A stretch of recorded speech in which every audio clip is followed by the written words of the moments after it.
चलिए नमस्कार साथियों, आप सभी का स्वागत है आज की क्लास में। और आज की क्लास में हम लोग फिर सेट नंबर 65 को हर दिन की तरह 65 को लेकर हम लोग आए हुए हैं। तो आज स्टार्ट करेंगे 65 नंबर सेट को। तो सभी लोग फटाफट जुड़ जाएंगे आज की क्लास में, है ना। सभी लोग फटाफट जुड़ जाएंगे भाई। पहला नंबर सवाल पे एकदम क्वेश्चंस को आराम से समझेंगे और पढ़ने के बाद ही क्वेश्चन को अच्छे तरीके से सॉल्व करेंगे। कह रहा कि रमेश अपनी मासिक वेतन में से 26 सही 2/3% बचाता है। इसका मतलब होता है कितना? देखो 26 या 78, 78 2 80, अब परसेंट हटाएंगे 100 लिखे तो 20 चौका 80, 20 पंचे 100, मतलब ये 4/15। इसका मतलब क्या हुआ कि उसका इनकम 15 था और वो 4 रुपया क्या कह रहा है कि बचा रहा है, मतलब ये सेविंग कर रहा है कितना? 4 रुपया। और एक्सपेंड कर रहा है कितना? देखो 15 रुपया कमाता है, 4 रुपया बचाता है, तो 11 रुपया क्या कर रहा है? वो खर्च कर रहा है, एक्सपेंड कर रहा है। ठीक है। गुड इवनिंग भाई, गुड इवनिंग सभी लोग को, गुड इवनिंग। अब एक बात समझो, कहा कि खर्च में 20% बढ़ जाने पर नमस्कार भाई, खर्च 20% बढ़ जाने के बाद, खर्च जब 20% बढ़ेगा, एक बात समझिएगा कि खर्च जब 20% बढ़ाएंगे तो मान लेते हैं कि ये 20% बढ़ा, तो बढ़ा कितना? इस बात को 11 का 20% निकालेंगे तो ये आपका आ जाएगा कितना? 2.2। इतना वृद्धि हुआ। एक बात समझिएगा कि अगर यहां पे कॉन्सेप्ट समझिएगा कि इनकम अगर बात करें कि इनकम सेम है तो याद रखना, इनकम अगर सेम होगा तो याद रखना कि जो सेविंग होगा है ना, ये जब सेविंग होगा इसका इनवर्सली प्रोपोर्शनल होगा किसका? ये एक्सपेंडिचर का। बात समझे कि नहीं? मतलब एक्सपेंडिचर की अगर 2.2 बढ़ रहा है, इनकम वही रहेगा, इनकम में कोई चेंजिंग नहीं होगा। यहां 15 है तो यहां भी 15 रहेगा, क्योंकि इनकम में कोई चेंज नहीं किया गया। सिर्फ बोला कि एक्सपेंडिचर में वृद्धि किया, तो एक्सपेंडिचर में 20% की वृद्धि किया, तो वृद्धि हुआ कितना? +2.2। इसका मतलब एक्सपेंडिचर में अगर वृद्धि होगा तो सेविंग में आपका क्या होगा? कम होगा। एक्सपेंडिचर में अगर बढ़ेगा तो सेविंग क्या होगा? कम होगा। और कितना? जितना बढ़ेगा उतना कम होगा। इसका मतलब क्या हुआ कि अगर वृद्धि +2.2 हुआ तो यहां पे आपका कमी होगा, तो कमी करेंगे तो ये आ गया 1.8। मतलब अब यहां पे अगर बात करें कि सेविंग का, अब यहां पे अब जो उसका सेविंग है, सेविंग 1.8 है, तो 1.8 बराबर दे रखा है कितना? कि बचत अब कर पाता है कितना? 40-80। अब यहां बचत कितना कर पाएगा? 1.8 कर पाएगा, 1.8 कर पाएगा। ठीक है। तो निकालना किसको है? इनकम पहले भी उतना था, बाद में भी उतना ही है, इनकम में कोई चेंजिंग नहीं हुआ। और यहां पे ये आप निकाल पाए। ठीक है, ठीक है ना। 6 से काटेंगे, 6 तिया 18, 6 से इसको काटेंगे, 6 दूनी 12 और 3 6 पंचे, ये कटेगा इससे। 3 से अगर काटते हैं तो 13 तिया 39 और ये आपका आ गया। तो यहां से गुना करेंगे तो आ जाएगा आपका कितना? 34,000 रुपया आ जाएगा। ठीक है, आंसर आ जाएगा 34,000 रुपया। ठीक है भाई। बक्सर की धरती से नमस्कार, नमस्कार मेरे भाई, नमस्कार। ये आंसर आ जाएगा। इस बात को समझना कि यहां पे अगर बात करें तो वृद्धि कितना हुआ? वृद्धि हुआ आपका, इसका अगर 20 में निकालते हैं 2.2 की वृद्धि हुआ, 2.2 की वृद्धि हुआ तो सेविंग आपका कम होगा। मतलब अगर इनकम सेम रहता है तो जितना ही बढ़ेगा उतना ये कम होगा। इस बात को ध्यान रखना, जितना ही बढ़ेगा उतना ये कम होगा। ठीक है। तो ये इसका सही आंसर होगा। तो आंसर आपका आ गया कितना? 34,000। इसको गुना कर लेंगे, है ना। 34,000 इसका सही आंसर होगा। ठीक है। क्या कोई डाउट है यहां तक? बोलो। नमस्ते, नमस्ते। तो ये इसका आंसर आ गया। आगे बढ़ते हैं अगले सवाल पे। बहुत बेहतरीन सवाल था, बस सवाल को समझना था। इनकम अगर सेम रहेगा तो याद रखना एक कॉन्सेप्ट को कि अगर एक्सपेंडिचर बढ़ेगा तो सेविंग घटेगा, सेविंग बढ़ेगा तो एक्सपेंडिचर घटेगा। बिंदु कह रहा है कि यहां पे ये बिंदु आयत वर्ग समचतुर्भुज, कुछ मान लो कि ये अभी मान लेते हैं कुछ पल के लिए, कुछ भी हो, ये आपका दिया हुआ है 1 3 और इसका कोऑर्डिनेट दिया हुआ है -30, इसका कोऑर्डिनेट दिया हुआ है और इसका कोऑर्डिनेट दिया हुआ है। अब ये बोल रखा है, इस बात को समझिएगा, इसको बोल रखा है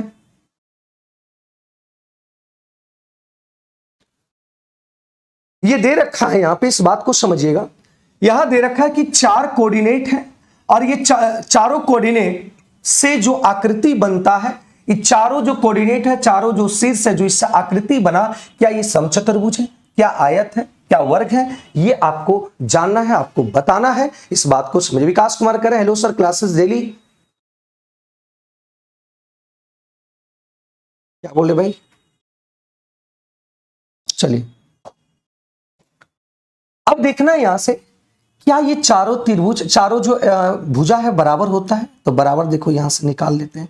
अगर यहां से निकालते हैं 1 में से ये चला गया, क्योंकि अगर डिस्टेंस इसको निकालते हैं, इससे इसके बीच का डिस्टेंस निकालते हैं, तो डिस्टेंस फॉर्मूला आपका होता है x माइनस, है ना, x1 x2 का होल स्क्वायर, y1 y2 का होल स्क्वायर।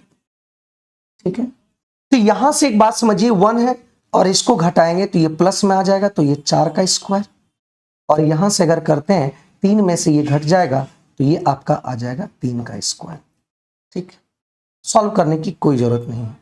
अगर यहां पे देखो, इसको भी यहां से भी देखो, -3 में से इसको घटाएंगे तो ये भी 3 का स्क्वायर होगा, और यहां से घटाएंगे तो ये भी आपका 4 का स्क्वायर होगा, मतलब ये भी बराबर है।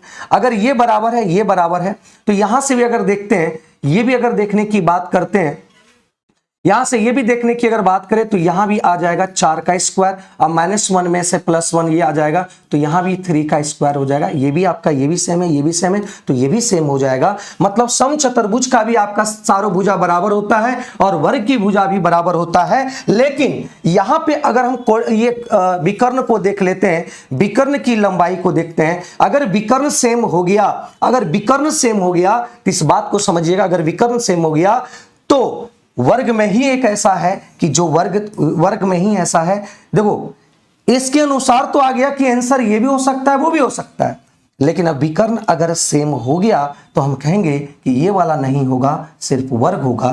तो डिपेंड करता है कि विकर्ण पर, पहले तो डिपेंड कर रहा था कि भुजा, चारों भुजा सेम है, अगर चारों भुजा सेम है, हाँ तो चारों भुजा सेम है, समचतुर्भुज का भी चारों और वर्ग का भी चारों भुजा सेम होता है। तो विकर्ण अगर सेम हो गया, तो हम कहेंगे कि ये दोनों, ये आपका जो आकृति बना, ये आपका वर्ग होगा। तो देखो यहां से 4 में से 3 गया, 4 में से 3 मतलब ये माइनस में तो प्लस हो जाएगा 3, तो यहां से आ जाएगा 4 3 7 का स्क्वायर, और -1 0 घटेगा तो ये भी आपका 1 का स्क्वायर, माइनस का होगा, लेकिन आप बस मान लो स्क्वायर होगा तो पॉजिटिव भी हो जाएगा, नेगेटिव रहेगा तो क्या ये वाला देखो भाई, 1 में से 0 गया, ये 1 का स्क्वायर, और 3 में से -4 गया तो -+4, तो ये आपका 7 का स्क्वायर। देखो ये भी 1 स्क्वायर प्लस 7 स्क्वायर, ये भी देखो √7 स्क्वायर प्लस 1 स्क्वायर, दोनों बराबर है। हम कहेंगे कि ये भी विकर्ण बराबर है, तो कहेंगे कि ये जो आकृति है ये एक क्या है, एक वर्ग है, ये क्या है, स्क्वायर है। इस बात को समझिएगा,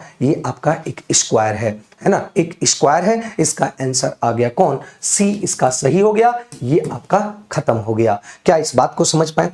पहले हम लोग क्या चेक किए कि चारों भुजा बराबर है कि नहीं, चारों भुजा बराबर देख लिए। अब क्या चेक किए, अगर चारों भुजा बराबर है तो समचतुर्भुज भी हो सकता है, वर्ग भी हो सकता है। अब देखो हमने क्या किया, अगर ये विकर्ण सेम हो गया और विकर्ण आपका किसमें, वर्ग में ही सेम होता है, तो यहां पे हम लोग क्या कर लिए, सही कर लिए। तो ये आंसर आ गया आपका क्या, सही आंसर आ गया क्या, वर्ग इसका सही आंसर होगा, ये वाला नहीं होगा, वर्ग आंसर सही हो गया। ठीक है, आगे बढ़ते हैं।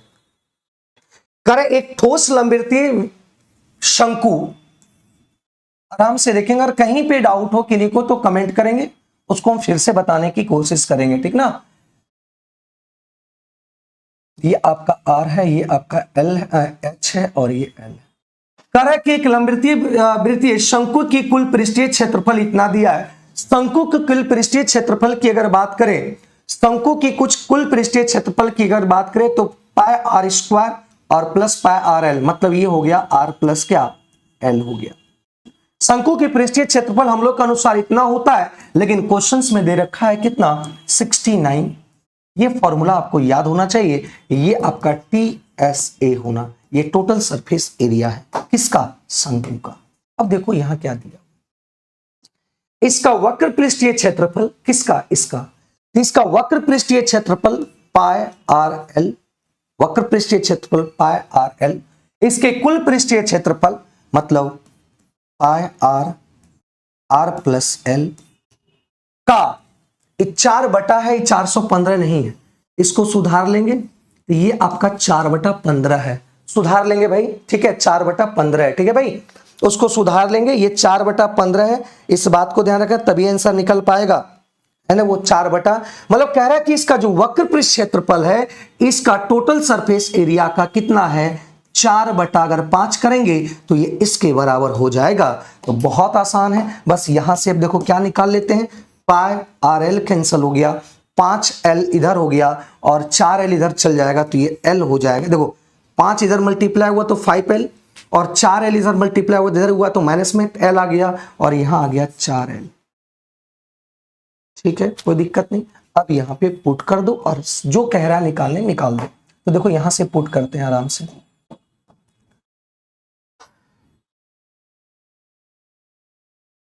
पाई यहां ले लेते हैं, ठीक है। अगर पाई यहां लेते हैं तो यहां पे आ गया कितना 22/7, R रहने देते हैं या तो L, R यहां से रहने देते हैं और भी R यहां रहने देते हैं, L बराबर क्या रख देते हैं पाई R, L बराबर अगर पाई R रखते हैं तो बहुत आसान हो जाता है सॉल्व करना।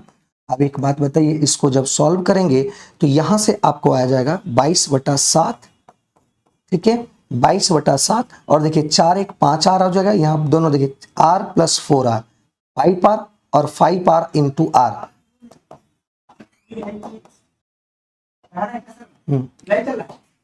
तो यहां से अब समझने की कोशिश करेंगे, तो यहां से इसको जब काटेंगे भाई तो बहुत आसान से, एलपी का क्लासेस लाता है तो यूट्यूब पे सर एलपी, तो विकास कुमार एलपी पे क्लास चल रहा है, एलपी का क्लास चल रहा है, आप वहां जाके उसको देख सकते हैं, ठीक है भाई, उसको आप देख सकते हैं, एलपी का क्लास कंटिन्यू हो रहा है 10, ठीक है।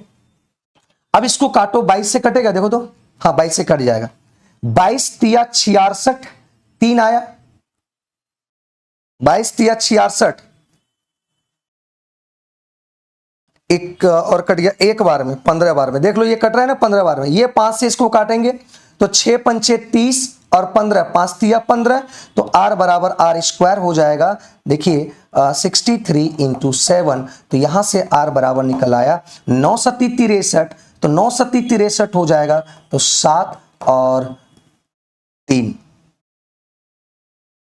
ठीक है, ये 7 कॉमन आएगा और 9 का 3 आ जाएगा, तो 7 दिया 21 ही आ गया। पूछ क्या रहा है, व्यास पूछ रहा है, व्यास क्या होगा, तो व्यास बराबर होता है क्या, त्रिज्या का दोगुना, त्रिज्या का दुगुना मतलब R का वैल्यू आपका 21 है, तो ये 21 दूनी 42, option number B is the right answer, तो ऑप्शन नंबर बी क्लियर हो गया।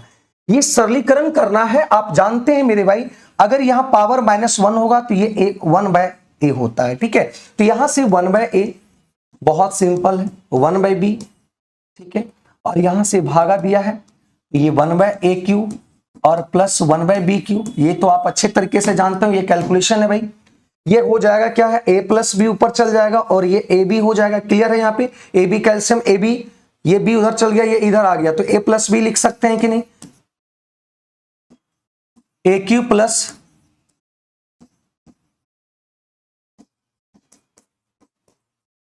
अब देखिए जब गुणा में चेंज होगा, भागा को जब गुणा में चेंज करेंगे तो ये फ्रैक्शन चेंज हो जाएगा, मतलब उधर ऊपर आ जाएगा ए बी और नीचे आ जाएगा a³ प्लस b³, तो a³ प्लस b³ का फॉर्मूला यूज कर दो। क्या इस बात को आप जानते हैं, ये फॉर्मूला आप देखो, ये वाला कैंसिल हो गया, ठीक है, और यहां Q है ना, Q रहने देते, ठीक है, तो यहां से ए बी ये आपका कट गया, 2 2 हो गया, तो यहां आ गया a का स्क्वायर b का square, a square minus a b plus B square.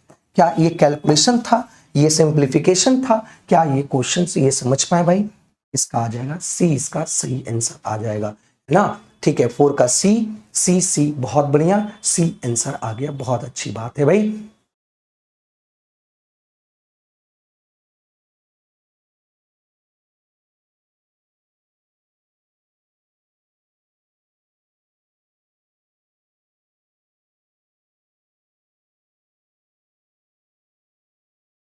ठीक है, ये आंसर आ गया। आगे बढ़ते हैं अगले सवाल में। Cos theta plus sec theta equal to 2। देखो यहां से अगर ये दिया हुआ है cos theta plus sec theta 2, अगर हम थीटा बराबर 0 डिग्री रखते हैं तो जीरो, कॉस 0 बराबर 1, सेक 0 बराबर 1, तो 1 1 कितना हो गया, 2 हो गया, ये सेटिस्फाई हो गया। तो इस पे पावर कुछ भी होगा, इस पे पावर कुछ भी होगा तो आंसर पर कोई चेंजिंग नहीं होगा, आंसर आपका 2 ही रहेगा, आंसर पर कोई प्रभाव नहीं पड़ेगा। ठीक है, 2 ही आंसर होगा, आंसर पर कोई प्रभाव नहीं पड़ेगा। ठीक है, अगर ये क्वेश्चंस आपको एक देते हैं, एक क्वेश्चंस आपको देते हैं, उसकी अगर उसका बताना कि अगर ये tan theta plus cot theta, अगर ये 2 रहेगा तो टेन थीटा पर पावर n और कॉट थीटा पर पावर n इक्वल टू क्या होगा, ये आप बताना भाई, ये बताना आप, इसका आंसर क्या आएगा, है ना, ये इसका आंसर बताएंगे भाई, इसका क्या आएगा।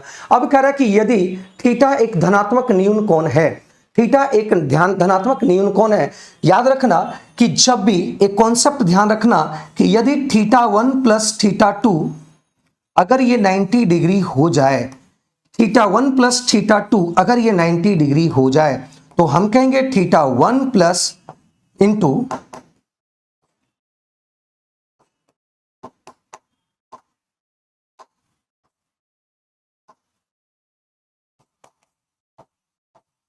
थीटा 2, ये हो जाएगा आपका 1। ठीक है, ये हो जाएगा 1। Cot theta 1 into cot theta 2 भी हो जाएगा क्या, 1। तो यहां से देखेंगे कि थीटा एक न्यून कोण है, अगर ये टेन 2 थीटा और टेन 3 थीटा 1 है, इसका मतलब हम कहेंगे कि 2 थीटा प्लस 3 थीटा, है ना, ये कितना होगा 90 डिग्री होगा, तो ये 5 थीटा इक्वल टू 90, तो थीटा से अगर इसको काटेंगे तो ये आपका थीटा हो गया कितना 18/95, तो ये आंसर आ जाएगा ऑप्शन नंबर सी, इसका सही आंसर होगा। तो सभी लोग का आंसर आ रहा है, बहुत बढ़िया। स्टडी सेंटर आप कह रहे हैं कि ई होगा, ई नहीं होगा, इस बात को समझना। अगर थीटा 1 प्लस थीटा 2 90 डिग्री होगा तो टेन थीटा 1 डिग्री और यहां पे आएगा टेन थीटा 2 डिग्री 1 हो जाएगा। ठीक है, ये 1 हो जाएगा, इस बात को समझिएगा। अगला कह रहा है कि दीवार की तरफ झुकी ही सीढ़ी का यूनियन कोण 60 डिग्री है। दीवार ये आपका है और ये आपका जमीन है, इस पर झुकी हुई एक सीढ़ी है, ये सीढ़ी आपका झुका हुआ है और यूनियन कोण दर्शाता है कितना कि 60 डिग्री का यूनियन कोण बन रहा है। सीढ़ी के आधार की दीवार से, सीढ़ी का जो आधार की दीवार से, दीवार के बेस से यहां तक की बिंदु की जो दूरी है ना, ये दूरी जो है आपका कितना है 3.6 है, ये 60 है तो ये आपका √3 है और ये 1 होगा। तो पूछ रहा है सीढ़ी की लंबाई, ये √3 ये 1, तो ये आपका 2 होता है, तो 1 बराबर 3.2, तो 2 बराबर आपका हो जाएगा कितना 7.2, इसमें दुगना हो जाएगा तो आंसर हो जाएगा 7.2। ये इसमें कोई भी ज्यादा कुछ ऐसा सवाल नहीं था, इस सवाल को ये देख लिए। ठीक है भाई, बहुत बढ़िया। अमन क्या कह रहे हैं, इंस्टीट्यूट महाभारत बैच में मैथ्स का क्या नहीं दिख पाए भाई। चलिए, 7 नंबर सवाल था, कोई दिक्कत इसमें नहीं होनी चाहिए। ये सवाल को थोड़ा सा देखेंगे। कह रहा कि केंद्र O वाले वृत्त एक अंदर ABDC एक चक्रीय चतुर्भुज है। ठीक है, जिसमें AB वृत्त का व्यास है। आराम से देखो भाई,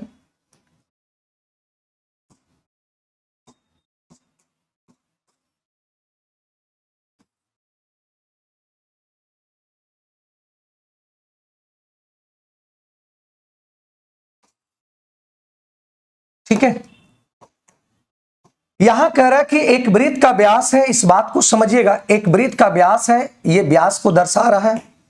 कौन कौन दर्शा रहा है भाई, ये कह रहा है कि O एक केंद्र है और ये व्यास है A और B व्यास है। ठीक है, ABDC एक चक्रीय चतुर्भुज है, मतलब इस तरीके से एक चक्रीय चतुर्भुज होगा, इस तरह से चक्रीय चतुर्भुज होगा ABC। ठीक है, जिसमें ए बी वृत्त का व्यास है, ठीक है, ए बी व्यास है, ए सी और बी डी को बढ़ाया गया और सी इधर होगा, सी इधर होगा और डी इधर, क्योंकि ए सी को बढ़ाया गया। बोला गया कि ए सी को बढ़ाया गया और बी डी को भी बढ़ाया गया, और जब बी डी को जहां बढ़ाया और जहां कट किया उसको, उसका नाम दिया है क्या, ई पर मिलते हैं, उसका ई पर मिलते हैं, सी ई डी, इसका एंगल दिया है कितना, 70 डिग्री। बहुत आसान है भाई, देख लो यहां से आराम से। क्या हम इसको मिला सकते हैं, एक बात समझिएगा, इसको मिला दो। क्या हम, एक बात समझिए, यहां थोड़ा सा ध्यान दीजिएगा भाई, क्या हम इसको मिला सकते हैं, और ये जब मिला तो एक बात समझिएगा, किसी भी सर्कल पे अगर व्यास से सरकमफ्रेंस पर अगर खींचे गए जो त्रिभुज बना, क्या ये 90 डिग्री होता है कि नहीं? अरे बोलिए, ये एक बात समझिएगा, ए डी ई। अब देखो यहां से एक बात समझिएगा कि ये व्यास है और ये आपका त्रिभुज बन गया, ये त्रिभुज बन गया, इसका मतलब ये डिग्री आपका कितना होगा, 90 डिग्री होगा। क्यों? क्योंकि अगर व्यास से सरकमफ्रेंस पर अगर ट्रायंगल बनता है तो व्यास पर जो शीर्ष है वो कितना डिग्री का बनेगा, सॉरी, सरकमफ्रेंस पर जो आपका ये क्या कहते हैं, एंगल बना है, शीर्ष बना है, वो 90 डिग्री का होगा। जब ये 90 डिग्री का होगा तो ये भी आपका 90 डिग्री का होगा, ये अगर 90 डिग्री का होगा तो ये भी 90 डिग्री का होगा। कैसे? व्यास से सरकमफ्रेंस पर बना कोण जो होगा वो 90 डिग्री का होगा, सरकमफ्रेंस पर बना कोण 90 डिग्री, ये 90 डिग्री, ये 70 डिग्री, तो ये कितना होगा भाई बताओ, ये 70, ये 90, 9 7 आपका 16, 160, तो ये आपका हो जाएगा कितना, 20 डिग्री। अब एक चीज और थोड़ा सा ध्यान देना, ग्रीन वाला हम चला रहे हैं, देखना ग्रीन वाले चला रहे हैं। अब एक बात बताइएगा,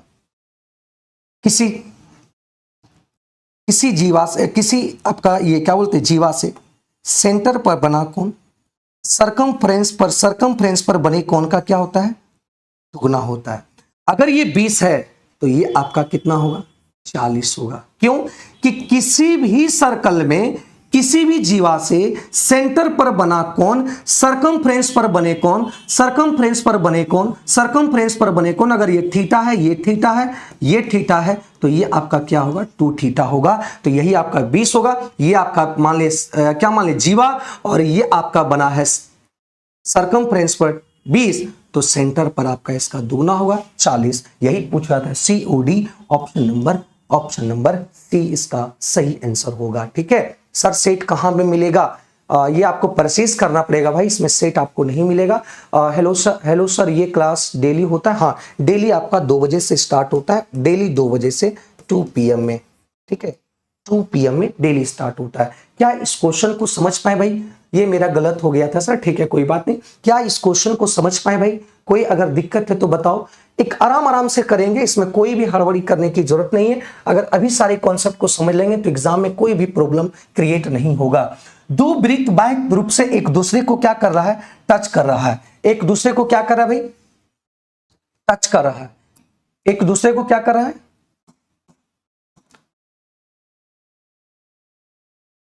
टच कर रहा है। ठीक है, टच करवा दिए दोनों को। दो वृत्त बाह्य रूप से एक दूसरे को टच कर रहा है, मतलब यहां पे टच कर रहा है, और उनके केंद्रों के बीच की दूरी, यहां एक केंद्र है C1 और यहां एक केंद्र है आपका C2, ये दोनों के बीच की दूरी बोल रहा है 12 है। अगर ये R मानते हैं तो ये 12 माइनस क्या होगा, R हो जाएगा। इस बात को ध्यान रखना। क्या यहां इस बात को समझे कि नहीं? दोनों केंद्र के बीच की दूरी C1 और C2 के बीच की दूरी, ये अगर 12 है तो ये R है, तो ये 12 माइनस R होगा, क्योंकि यहां से यहां के बीच की दूरी जो है C1 और C2 के बीच की जो दूरी है वो 12 है। ठीक है, उनके क्षेत्रफलों का योग दिया हुआ है 74 पाई दिया हुआ, इसका मतलब इसका क्षेत्रफल और इसका क्षेत्रफल, दोनों का क्षेत्रफल का योग दिया हुआ है 74। मतलब इसका क्षेत्रफल की अगर बात करेंगे पाई R स्क्वायर, और इसका क्षेत्रफल की बात करेंगे पाई, ये त्रिज्या हो गया, मतलब पाई 12 माइनस R का स्क्वायर इक्वल टू दिया कितना है भाई, ये दोनों का एरिया, एक ही दोनों का एरिया दिया हुआ है 74 पाई। हम लोग के अनुसार एरिया इतना, लेकिन क्वेश्चन में बोला है दोनों का मिलकर 74 पाई है। तो पाई से पाई कैंसिल हो गया, खत्म हो गया। अब यहां पे बोला गया है कि छोटे वृत्त की त्रिज्या ज्ञात कीजिए, तो R को ही मानते छोटे वृत्त, R को ही छोटे वृत्त मानते, इस बात को समझिएगा, है ना।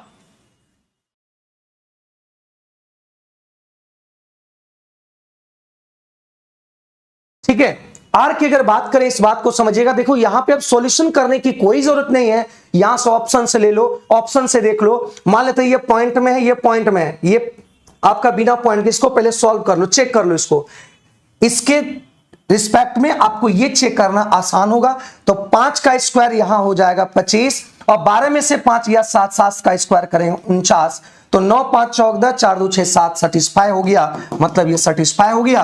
तो कौन सा आंसर हो गया? Option number C is the right answer, क्योंकि इसी से सेटिस्फाई हो गया, मतलब छोटी आपका ये जो आर है ये कितना डिग्री आंसर, कितना सेंटीमीटर आ गया? 5 आ गया, इसका 5 इज द राइट आंसर हो गया। ठीक है, महाभारत मैथ बैच में स्टडी मटेरियल मैथ में जो पढ़ाते हैं वो दीजिएगा, फोटो कॉपी करवाते हैं सर प्लीज। तो अमन ये ऑफलाइन आप आके मिल लीजिएगा और मिल जाएगा, ठीक है। या तो आपके एप्लीकेशन पे, आपके जितने भी मटेरियल एप्लीकेशन पे आपका जो स्टडी मटेरियल है वहां पे दिया होगा, आप वहां जाएं और वहां जाके आप ले ले, ठीक है। तो ये आंसर आ गया, ठीक है। अगर इसकी बात करें तो 5 यहां रख देंगे तो ये कितना आ जाएगा? 7 आ जाएगा, मतलब इसका 5 आएगा और इसका 7 आएगा, इसका सही आंसर आ गया, ठीक है। चलिए बहुत बढ़िया, अमन मैं बता दिया हूं, आप देख लेना भाई, एक ही कमेंट करने से कोई फायदा नहीं है, हम आपको बता दिए। एक बेलन ऊंचाई, एक बेलन की ऊंचाई उसके आधार की त्रिज्या से 6 अधिक है। ये एक बेलन है,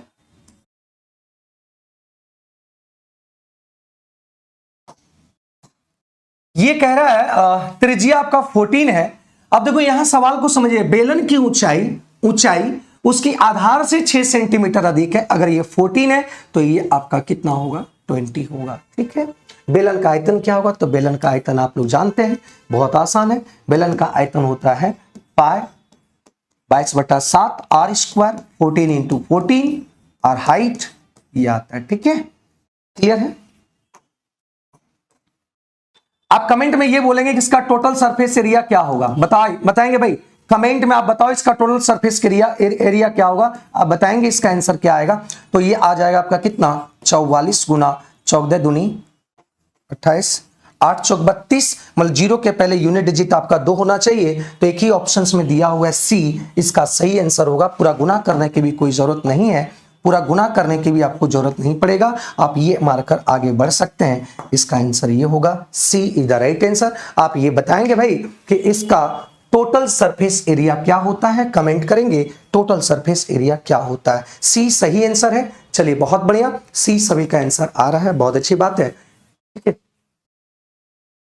कह रहा है कि एक गोला को किसी घन में इस तरह से समाविष्ट किया जाता है, मतलब इस तरह से उसमें डाला जाता है कि वह घन के सभी फलकों को स्पर्श करता है। एक घन है, एक गोला को रखा जाता है, ठीक है मोना, एक गोला को रखा जाता है। एक गोला जब इसमें अगर डाल दिए घन में तो वो क्या करता है? सभी सतह जो इस तरह से सतह है, इस तरह से, इस तरह से, इसको भी टच कर रहा है, इसको भी टच कर रहा है, इसको भी टच कर रहा है, सभी को टच कर रहा है, ठीक है। सभी को क्या कर रहा है? टच कर रहा है। इस बात को समझिएगा, घन है, सभी को टच कर रहा है, ये चीज को समझिएगा।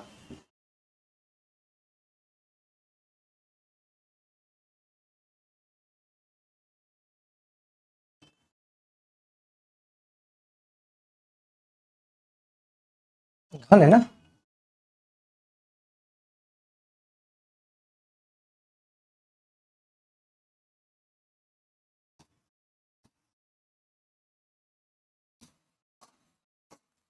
यहां पे एक गोले को डाला गया और इस तरह से इसको क्या किया? रख दिया। ये तो इधर का फेस है तो नहीं दिखेगा, तो इस तरीके से ये डाल दिया गया है, इस तरीके से ये डाल दिया गया है। तो यहां पे एक बात समझिएगा, इसका जो मिड पॉइंट है, इसका जो मिड पॉइंट है ना, तो ये अगर जब डाला गया है तो सभी सतह को, इधर भी सतह को, इधर भी सतह को, इधर भी सतह को, इधर भी सतह को, सभी को क्या कर रहा है? टच कर रहा है। इसका मतलब क्या हुआ? इसका मतलब क्या हुआ कि ये गोले का जो त्रिज्या होगा, गोले का जो व्यास होगा, व्यास d डायमीटर, ये घन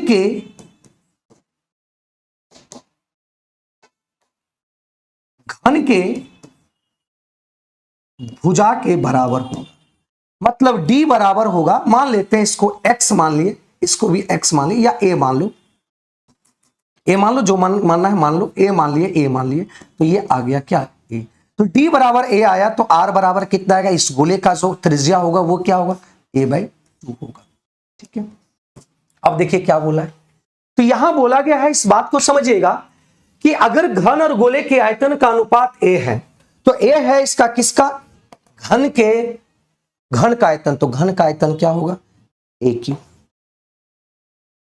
इस घन का देखिए, घन का आयतन मतलब भुजा कितना दिया, ए क्यू। और गोले के आयतन, तो गोले का आयतन होता है 4/3 पाई आर क्यू। आर क्यू मतलब हो गया ए का क्यू, और 2 दूनी 4 दूनी 8 हो गया, ठीक है। तो यहां से ए क्यू कैंसिल हो गया, ठीक है। तो ये आपका 8 दिया 24 ऊपर चलाया 24, और यहाँ पे 4 पाए, तो ये आ गया कितना, 6 पाए आ गया। ए का मान कितना आ गया, 6 पाए। अगर कह रहा है यहाँ बी वाला, देखो यहाँ पे क्या बोला, इस बात को समझो। यहां बोला गया है गोले और घन के पृष्ठीय क्षेत्रफल बी है, गोले और घन की पृष्ठीय क्षेत्रफल अगर बी है, तो गोले की अगर बात करें, मतलब गोला पहले दिया है, गोला की पृष्ठीय क्षेत्रफल बात करेंगे 4 पाई आर स्क्वायर, तो ए स्क्वायर और 2 दूनी 4, यहां 4 लिखेंगे। और यहां पे अगर घन की पृष्ठीय क्षेत्रफल बोलेंगे तो ये आ जाएगा 6a स्क्वायर। तो यहां से आप सॉल्व करेंगे देखो, ए स्क्वायर से ए स्क्वायर, ये से ये खत्म हो गया, तो ये आ गया π/6। तो यहां से आपको निकालना है ए बी का मान निकालना है। ए बी का मान, ए का मान आ गया 6 पाई, और आपका बी का मान आ गया कितना, π/6। तो ये कैंसिल हो गया और ये कट गया, आपका आंसर आ गया 1 इज द राइट आंसर, 1 इसका सही आंसर होगा, ठीक है।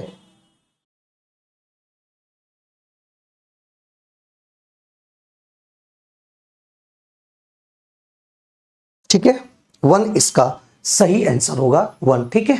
प्लीज किसी को पता है तो बताओ, क्या भाई सेल्फ स्टडी करो, सर प्लीज बताएं कि नो। तो ये आप चले जाएंगे भाई, प्लेटफॉर्म बाय नवीन कुमार एप्लीकेशन है, उसी में चल जाएंगे, ठीक। आज का टेस्ट का रिजल्ट दिया गया, लगता है टाइपिस्ट नशे में था, पूरा अटेम्प्ट फिर भी मैक्सिमम क्वेश्चंस ब्लैंक निकले। भाई अंकुर कुमार आप कुछ गलत किए होंगे, ठीक है ना। मोना सर एक बार और समझाइए प्लीज। यहां देखो कह रहा है गोला इस पूरे सतह को टच किया है, तो गोले का जो व्यास है वो घन के भुजा के बराबर होगा, क्योंकि सभी सतह को टच कर, यहां से यहां पे टच कर रहा है, तो ये आपका ए है, तो ये आपका इसका जो व्यास होगा वो भी क्या होगा, इसके बराबर होगा। तो व्यास इसका ए है तो व्यास भी ए होगा, तो डी बराबर ए, तो आर बराबर क्या होगा, इसका आधा होता है, a/2 होता है। कह रहा ए यहां पे क्या है, ए एक रेशियो है जो घन का आयतन और गोले के आयतन का रेशियो है। तो घन का आयतन ए क्यू, गोले का आयतन यहां पे निकाले तो ये आ गया 6/π। और बी कह रहा है कि इसके पृष्ठीय क्षेत्रफल, गोले की पृष्ठीय क्षेत्रफल और घन के पृष्ठीय क्षेत्रफल का रेशियो है, तो ये π/6 आया। और पूछ रहा है ए बी का मान, a × b 6/π गुना π/6 कट कर आ गया कितना, 1 इसका सही उत्तर आ गया, ठीक है, 1 इसका सही उत्तर आ गया। देखो यहां पे ये वाला जो आपका है ये सारे गलत दिया हुआ है, इसका यहां पे कोई भी काम नहीं है। अच्छा ठीक है, रह लेते हैं, इसका कोई फर्क भी नहीं पड़ेगा, यहां से ऐसे दिया हुआ है झूठ का फालतू का। यहां कह रहा है, यहां इस बात को समझिएगा, गांव बी और ए के केंद्रीय कोण का अंतर क्या, केंद्रीय कोण पूछ रहा है, किसका बी। आप लोग को नहीं दिख रहा होगा, ये आपका बी है, लिख देते हैं, ये 10% हो सकता है आप लोग को नहीं दिख रहा होगा, ये विलेज लिखा हुआ है, जो कह रहा है बस उसी को हम हाईलाइट कर देते हैं, ठीक है। और यहां पे केंद्रीय कोण ई कहां है भाई, ई यहां है, और इसका दिया हुआ है 15%। एक बात बताइएगा, ये अगर चारों तरफ चक्कर लगा देगा, ये पूरी तरह से चक्कर लगाएगा, तो ये 100% होगा कि नहीं। और 100% कहने का मतलब ये 100% लगाया तो चारों तरफ चक्कर लगाएगा, तो डिग्री भी आपका कितना बनाएगा, 360। मतलब इधर परसेंटेज में 100% और इधर से आपका डिग्री 360, तो 1% बराबर क्या होगा, तो 3.6 हुआ। तो यहां पे निकालना किसका है, बी और ई का अंतर निकालना है, इसका कोई भी यूज नहीं है। तो बी और ई का अंतर निकालना है, बी का अंतर यहां 10%, ई का अंतर 15%, तो बी और ई का अंतर हो गया कितना, 5%। तो यहां 1% बराबर 0.6 गुना करेंगे 5 तो 6 पंचे 30, 5 या 15 मतलब 18 डिग्री। ऑप्शन नंबर सी आ गया। इसका कोई भी यूज नहीं है, सिर्फ क्वेश्चन को गुमराह करने के लिए दिया गया, गुमराह सिर्फ किया गया है, इस पे कोई भी ऐसा नहीं है। ठीक है,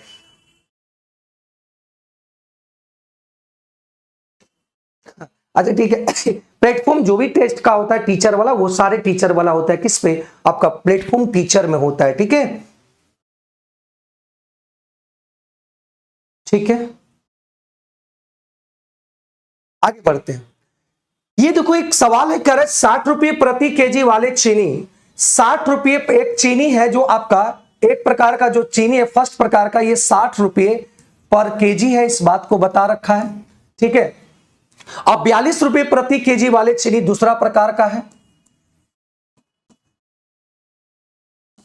ठीक है, अब कह रहा है कि ये दोनों को मिलाया गया, ये आपका सीपी है कि 60 रुपये प्रति केजी उसका दाम है, ये 42 रुपये प्रति केजी वाला चीनी है, ये खरीदा गया। अब जब इसको बेचा तो कह रहा है कि इसको मिलाकर इसको मिक्स कर दिया, इसको मिक्स करने के बाद इसको बेच दिया 56 रुपया में। जब 56 रुपया में बेचा तो 12% का लाभ हो रहा है। ये सीपी तो बीच में जो होगा वो भी सीपी होगा क्योंकि दोनों मिलाकर बेचा है, तो ये आपका 12% है, मतलब 112% बराबर, क्योंकि ये एसपी है तो ये भी आपका एसपी हो। सी 100 मानते हैं, 12% लाभ होता है, 112% एसपी। हम लोग के अनुसार परसेंटेज में 112%, यहाँ 56, तो दोनों बराबर हो जाएगा। तो यहां से आपको निकालना 100%, तो यहां हो जाएगा 56/112 गुना 100 कर देंगे, तो ये आपका कट गया 2 बार में, तो ये आ गया 50। मतलब इसको जब मिक्स किया गया तो इसको जब मिक्स किया तो उसका जो दाम निकलेगा, इसका जो सीपी निकलेगा, तो वो आपका 50 रुपये पर केजी होगा। क्योंकि ये एसपी था, एसपी को चेंज कर दिए सीपी में, तो यहां 50, तो एलिगेशन का जानते हैं, इधर का अंतर 8 हो गया और इधर का अंतर हो गया कितना 10, और ये कट गया आपका 4:5, इसका सही आंसर हो जाएगा। तो किस रेशियो में? तो 4:5 के रेशियो में ये आपका आंसर होगा। ठीक है, ठीक है भाई, तो ये इसका आंसर हो गया, इस बात को समझिएगा। ठीक ना, आगे बढ़ते हैं अगले सवाल पे और अगले सवाल को समझने की कोशिश करते हैं। तो वो कह रहा है कि यदि संख्या p 2 से विभाज्य है, कह रहा है कि P जो है वो पूरी तरह से किससे विभाज्य है? 2 से विभाज्य है, और Q जो है आपका 3 से विभाज्य है। तो यहां कह रहा है कि P + Q 6 से विभाज्य है, P + Q 5 से विभाज्य है, P × Q 6 से विभाज्य है। हम यहाँ पे कुछ पुटिंग करते हैं।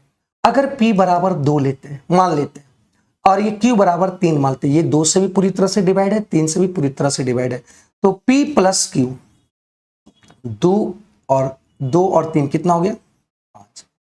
इसको जोड़ेंगे, ये 5 आया, क्या 5 वाला 6 से डिवाइड होगा? कभी नहीं, ये ऑप्शन तो हो ही नहीं सकता है। P + Q 5 है, मतलब ये डिवाइड हो रहा है। कुछ पल के लिए इसको मान लो कि अभी है, इसको गुणा करेंगे 3 दूनी 6, 6 से विभाज्य, मतलब ये सही है। उपयुक्त में से अधिक। अभी देख लेते हैं और एग्जाम्पल लेते हैं। यहां मान लिए आप 4 मान लेते हैं यहां पे कि 2 से 4 से भी डिवाइड है और 3 से भी डिवाइड है। एक बात बताइएगा, अब यहां से अगर P + Q करते हैं, अब यहां पे हम P को 4 मान लिए तो 4 और Q को मान लिए 3, क्या ये 7 होता है? क्या ये 7 होता है भाई? क्या ये 7 होता है? क्या ये 5 से डिविजिबल होगा? कभी डिविजिबल नहीं होगा, मतलब ये भी आपका कंडीशन गलत है। अगर डिविजिबल होना चाहिए तो हमेशा चाहे कुछ भी वैल्यू रख दे वो डिवाइड होना चाहिए, तो ये भी ऑप्शन गलत है। ये हमेशा लाइक करेगा, क्योंकि अगर इसको गुना करते हैं 4 × 12 और ये हमेशा 6 से डिवाइड करेगा, तो ऑप्शन नंबर लाइक कौन कर रहा है? सी का सही उत्तर हो जाएगा। सी इसका क्या हो जाएगा? सही उत्तर हो जाएगा, आंसर हो जाएगा क्या? सी P × Q 6 से हमेशा डिवाइड होगा, चाहे आप इसको कुछ भी मान लो, ये कंडीशन हमेशा फुलफिल करेगा। ये कभी कभी करेगा, ये भी कभी कभी करेगा, तो कभी कभी वाला नहीं लेना है। जो 100% श्योरिटी के साथ फुलफिल हो रहा है उसी को लेना है, अन्यथा इसको नहीं लेना है। इस बात को समझ जाना मेरे भाई, इस बात को समझ लेना। ठीक है, सतीश यादव कह रहे कि 4 रख लो 6 रख लो, 6 4 10, 5 से कटेगा। लेकिन एक बात बताओ, 4 और 3 रखें, कभी ये फुलफिल किया? देखो एक बार 2 बार, फिर एक बार 2 बार 3 बार, अगर ये फुलफिल कर रहा है उसका नहीं, हमेशा फुलफिल होना चाहिए, हमेशा। इस याद को रखना, हमेशा होना चाहिए। एक बार नहीं, एक बार 2 बार में फुलफिल, उससे आंसर नहीं ले सकते हैं। ठीक है, थैंक यू मन, थैंक यू मन। चलिए, तो ये आपका टेस्ट वाला ऑनलाइन टेस्ट आप ले सकते हैं। तो आप प्लेटफॉर्म है नवीन कुमार सिंह जो एप्लीकेशन है उसी पर आप ये ले सकते हैं, ठीक है ना। ये आपका ऑनलाइन 40 सेट आपका जो मैथ प्लस साइंस का है 199 149 में, और ये मैथ्स टेस्ट ओनली 20 सेट का आपका 99 में। दोनों में सीजन आपका 3 का चल रहा है। तो यहां देखो सवाल क्या कर रहा है, A plus B minus C equal to 5 है, A B minus B C minus A C दिया हुआ है 10, A square plus B square plus C square यहां पे दिया, आप निकालना है। तो एक बात समझेंगे,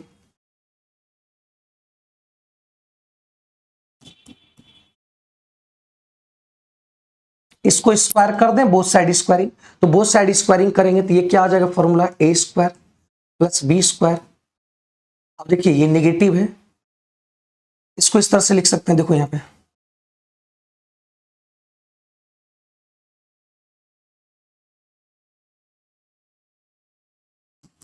क्या लिख सकते हैं ना, प्लस माइनस माइनस हो जाएगा।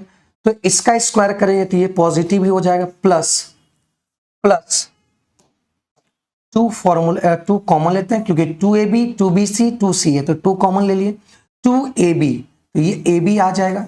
लेकिन bc तो c निगेटिव है तो यहां पॉजिटिव, तो ये निगेटिव हो जाएगा, क्या हो जाएगा bc।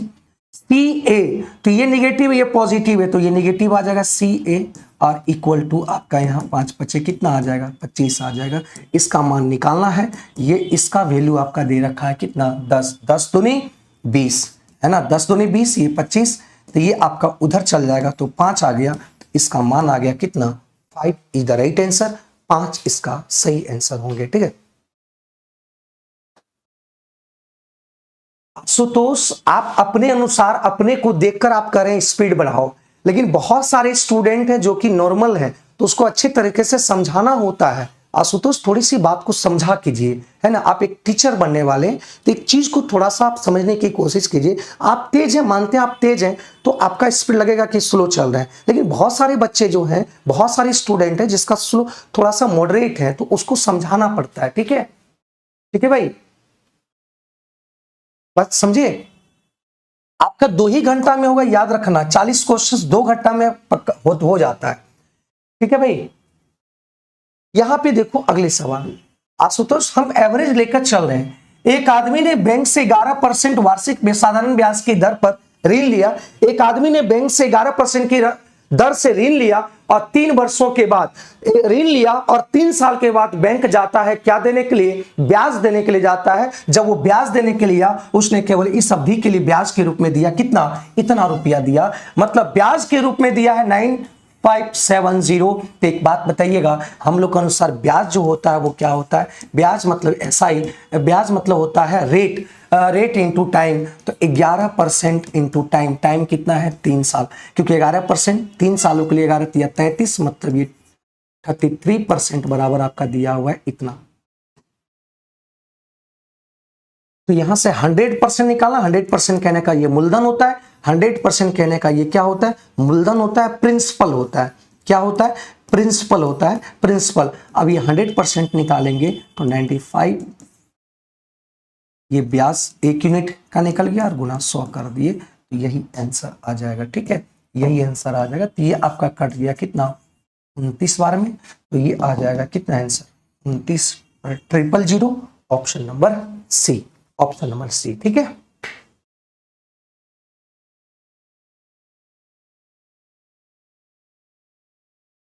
ठीक है, चलिए बहुत बढ़िया, आगे बढ़ते हैं अगले सवाल पे।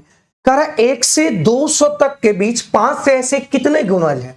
कल भी ये सवाल आया था, याद कीजिए, कल भी ये सवाल आया था, कल भी ये सवाल आया था 200 तक में कैसे, कितनी संख्या तक बोला गया, बीच नहीं बोला, तक बताइए, यहां तक भी। तो 5 से ऐसे कितनी संख्या है, तो कुछ नहीं करना है, लास्ट जहां तक है 200, इसको 5 से डिवाइड करो, तो ये कट गया कितना, 40, मतलब 40 टर्म ऐसे हैं, 40 टर्म्स ऐसे हैं जो आपके डिवाइड होंगे किससे, 5 से डिवाइड होंगे, ठीक है। अब कह रहा है लेकिन वो 4 से गुणज नहीं होना चाहिए, किससे नहीं गुणज होना चाहिए, 4 से गुणज नहीं होना चाहिए, इस बात को समझिएगा, ठीक है। हाँ विकास, वो संडे को, तो ये 5 से डिविजुअल होना चाहिए, मतलब ये तो आ गया 40 टर्म ऐसे इसके बीच में है जो कि आपके 40 40 टर्म ऐसे हैं जो कि आपका 5 से डिविजिबल लेकिन 4 के गुणज नहीं होना चाहिए। तो 4 के गुणज नहीं होना चाहिए तो वो संख्या 5 से तो कट रहा है, 4 से भी कटना चाहिए। तो 4 5 का एलसीएम ले लो, तो 4 5 का एलसीएम आ गया कितना 20। मतलब 20 से जो कटेगा, जो 20 से कटेगा वो 4 से भी कटेगा, 5 से भी कटेगा। मतलब ये 4 वाला नहीं लेना है तो 20 से काटो इसको, तो 200 को किससे काटेंगे 20 से। तो ये कितना आ गया 10 ऐसे टर्म है, 10 ऐसे टर्म्स हैं जो 4 से भी डिविजिबल है और 5 से भी डिविजिबल है। तो 5 से टोटल डिविजिबल होने वाला 40 है ओनली, और 4 5 दोनों से डिविजिबल होने वाला 10 है, तो घटा दिए तो ये आंसर आ गया 30। इसका सही उत्तर होगा। 10 ऐसे संख्या होंगे जो 4 से भी कटेगा 5 से भी कटेगा। तो 4 से कटने वाला संख्या नहीं लेना है या नहीं लेना है, मतलब इसकी संख्या को घटा देना है, टोटल में से आंसर आ जाएगा 30 इज द राइट आंसर। क्या इस बात को समझ पाए भाई? बहुत बढ़िया, बहुत बढ़िया, सभी लोग का आंसर आ रहा है, बहुत अच्छी बात है भाई। अगले सवाल की ओर बढ़ते हैं। अगला सवाल यहाँ पे देखो, कह रहा है कि 16 स्क्वायर प्लस 17 का स्क्वायर प्लस 18 का स्क्वायर डॉट डॉट 25 का स्क्वायर, इसका निकालना है आपको। ये तो फॉर्मूला एक जानते होंगे भाई, 1 का स्क्वायर प्लस 2 का स्क्वायर प्लस 3 का square dot dot dot dot n का स्क्वायर। तो ये आपका आ जाएगा क्या n into n plus 1 into 2n plus 1 by 6 होता है ये, ठीक है 6 होता है। अब एक बात समझिएगा, 1 का स्क्वायर प्लस 2 का स्क्वायर डॉट डॉट डॉट 15 का स्क्वायर, 16 का स्क्वायर, 17 का स्क्वायर, 18 का स्क्वायर डॉट डॉट डॉट 25 का स्क्वायर। अब बात समझिएगा, फॉर्मूला जो होता है ये 1 से स्टार्ट होता है, अरे ये 16 से दिया है तो 1 से स्टार्ट हुआ फॉर्मूला पहले यूज कर लो। 1 से स्टार्ट करते हैं, ये वैल्यू आपका n का है, तो n मतलब ये हो गया 25 into n plus 1 26, 2n plus 1 25 दूनी 50 और 51 बटा, और ये कितना आ गया 6। अब एक बात बताइएगा, हमने एक्स्ट्रा कहां से लिखा है? एक्स्ट्रा हमने कहां से लिखा है? यहां पर इसको पूरे का यहां से यहां तक का निकाले तो इतना आया, लेकिन हमने ये एक्स्ट्रा लिखा है, इसको हम घटा देंगे।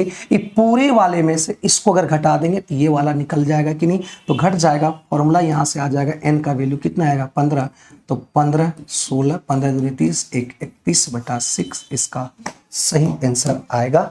तो यहां से आप सॉल्यूशंस कर लो मेरे भाई, है ना, यहां से आप सॉल्यूशंस कर लो और गुना कर दो, आंसर आ जाएगा। इस पर कोई भी ऐसा नहीं है।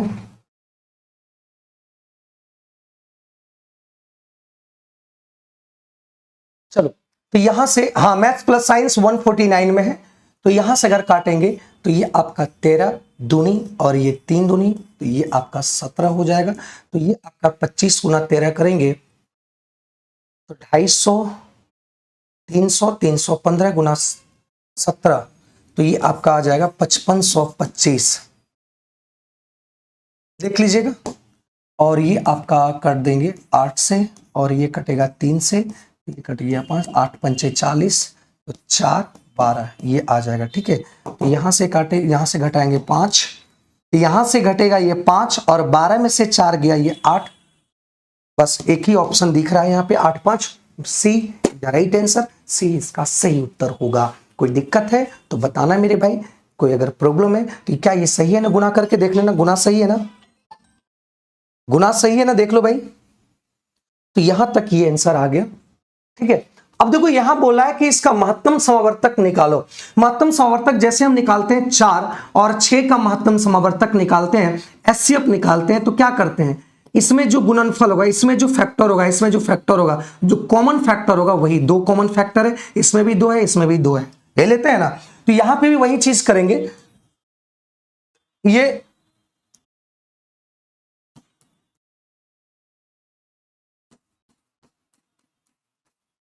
इसको क्या तोड़ सकते हैं, ये दोनों में फैक्टर होना चाहिए, दोनों में कॉमन होना चाहिए। देखो यहां पे ये भी 25 है, ये 25 से नहीं कटेगा, मतलब ये 5 है, ये भी 5 से काटो इसको, क्या लिख सकते हैं,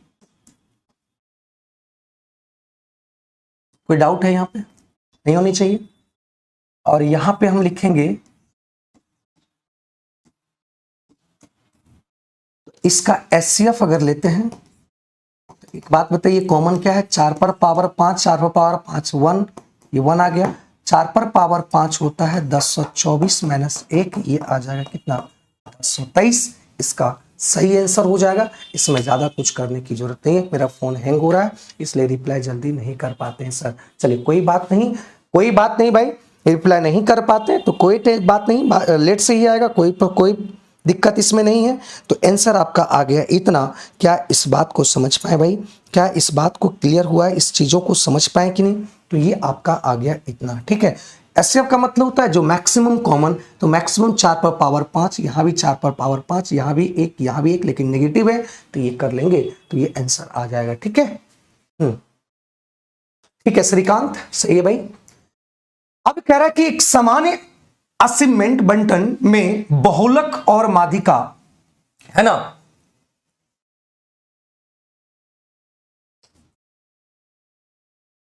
तो यहां से एक फॉर्मूला होता है, आप समझ लो, मॉड बराबर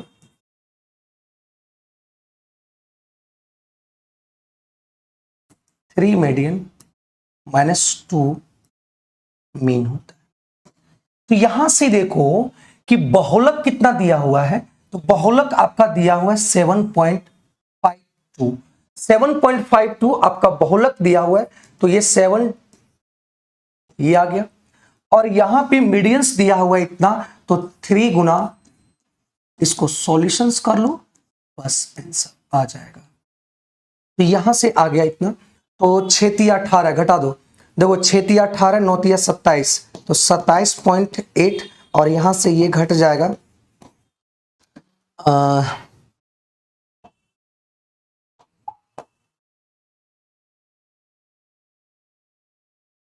7 7 0, यहाँ पे अगर यहाँ से हासिल लिया तो यहाँ 6, 16 में से 7 गया 9 और 1 19 है ना।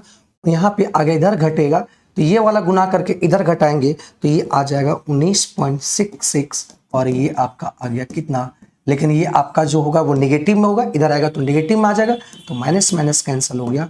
तो यहाँ पे मीन का निकालना है 19.66/2 इसका सही आंसर होगा। तो यहाँ से देख लो 9 तिया 27, 3 6 8 9 16, 9 18, मतलब आंसर हो जाएगा 9.83, इधर राइट आंसर, इसका सही आंसर होगा। सर क्वेश्चन में मॉड कहाँ लिखा हुआ है? मॉड पॉलीमर, पॉलीमर लिखा हुआ है ना, इसी का मतलब होता है मॉड। ठीक है,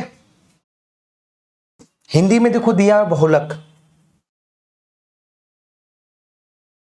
ठीक है, ये आंसर आ गया 9.83, इधर राइट आंसर, इसका सही उत्तर होगा।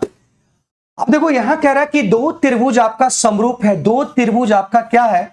समरूप है, दो त्रिभुज समरूप है ना, ये त्रिभुज और ये त्रिभुज दोनों समरूप है। और यहां बोला गया है कि इसका जो एरिया है, इसका जो एरिया है ना, इसका जो एरिया, इसका एरिया की अगर बात करें तो ये आपका बड़ा है, तो इसको मान लो ये एरिया दिया हुआ है 324 और ये छोटा इसका एरिया दिया हुआ है 225। ठीक है, तो यदि छोटे त्रिभुज के शीर्षलंब, छोटे त्रिभुज के शीर्षलंब जो दिया हुआ है, मतलब ये हाइट दे रखा है कितना, शीर्षलंब मतलब हाइट होता है, और बड़े का नहीं पता है तो बड़े को हम क्या मान लिए? एच मान लिए, बड़ी एच मान लिए।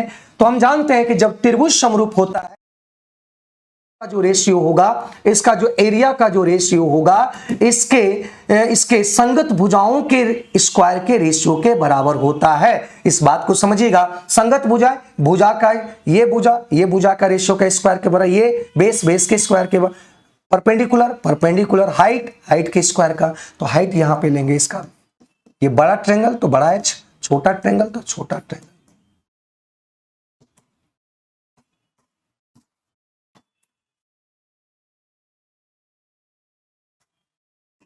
ठीक है, यहां हो जाएगा एच स्क्वायर।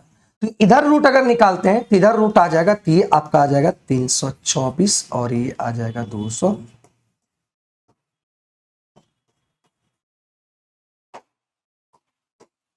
ठीक है, काटिए, काट सकते हैं, काटिए काट सकते हैं, या तो ये हो जाएगा 18 और ये हो जाएगा 15, तो ये कट जाएगा 6 18, सॉरी 3 से काटेंगे, 3 छक 18 और 3 पचे 15। ये आपका h का मान कितना है? 10 दे रखा है। ठीक है, तो ये 5 से 2 बार में कट गया, h बराबर आ जाएगा 6 दूनी कितना? 12। मतलब इसका हाइट कितना आ जाएगा, 12 आ जाएगा। ठीक है सर, कोर्स के रिगार्डिंग कॉल किया है, कोई रिसीव नहीं कर रहा है। भाई एक दो बार और रिसीव कर लो, क्योंकि आपके पहले ही फोन आते रहता है ना, वेटिंग पे होगा, तो आप एक बार दो बार और फोन कर लेना, तो मैं उसको बता दूंगा। ठीक है, अगर आप नहीं कर पाते तो यहाँ पे कमेंट बॉक्स में आप नंबर लिखो, ठीक है ना, हम यहाँ नंबर नोट कर लेंगे, है ना, नंबर नोट कर लेंगे और जाके वहां पे आपको बात करा देंगे। ठीक है, अब देखो ये सवाल बहुत बेहतरीन है भाई, ये सवाल बहुत बेहतरीन है। देखो सवाल में क्या कह रहा है, इस बात को समझिएगा कि a 0 से बड़ा है और b 45 से छोटा है। ठीक है, cos a प्लस बी 24/25 है और sin a माइनस बी 15/27, मतलब ये आपका θ1 है और ये आपका θ2। अगर यहां कुछ एंगल का वैल्यू दिया रहता तो हम तो सॉल्व कर पाते, लेकिन यहां कुछ दिया है तो अलग अलग ट्रायंगल का वैल्यू है, अलग अलग ट्रायंगल बनाना पड़ेगा आपको। देखिए यहां से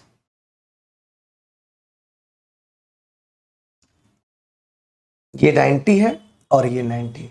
अगर ये θ1 की बात जगह पे मानते हैं, a प्लस क्या मान लेते हैं, ये मान लेते हैं ये आपका एंगल a प्लस बी है और ये एंगल भी आपका क्या है, a माइनस बी है। हम इसको θ2 मानो या a माइनस, कोई दिक्कत।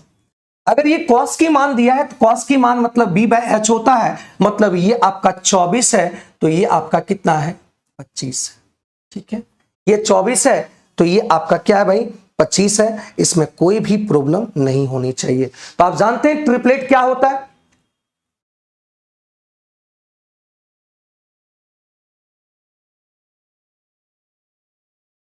ये 24 ये 25 तो ये कितना होगा भाई, 7 होता है। आप जानते होंगे ट्रिपलेट आपका होता है ना, 7 24 25। ट्रिपलेट याद रखिएगा, हर टेस्ट में आपको पता चल रहा होगा कि हर टेस्ट में आपका ट्रिपलेट यूज होता है, तो ट्रिपलेट दिमाग में यूज कर लेना। ठीक है, अब देखो यहां से साइन की अगर बात किया तो साइन यहां पे आपका p होता है 15 और ये आपका 17, तो ये आपका कितना होगा, 8 होगा। क्लियर है, बोलो कोई दिक्कत नहीं।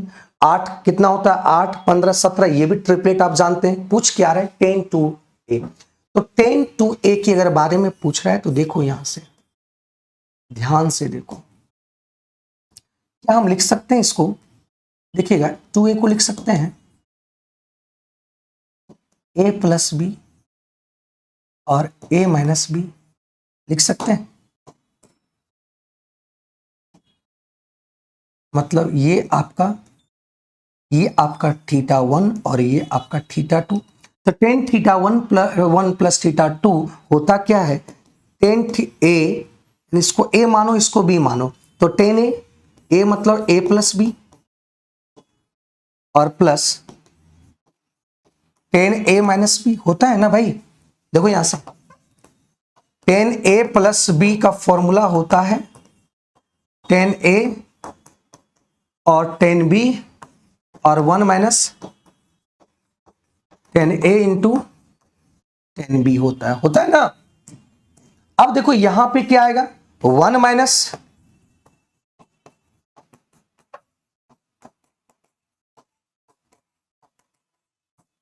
अब यहां से निकाल कर पुट कर दो, तो tan a प्लस बी हो जाएगा 7/24 और tan a माइनस बी होगा, मतलब ये आ जाएगा 15 कितना 28।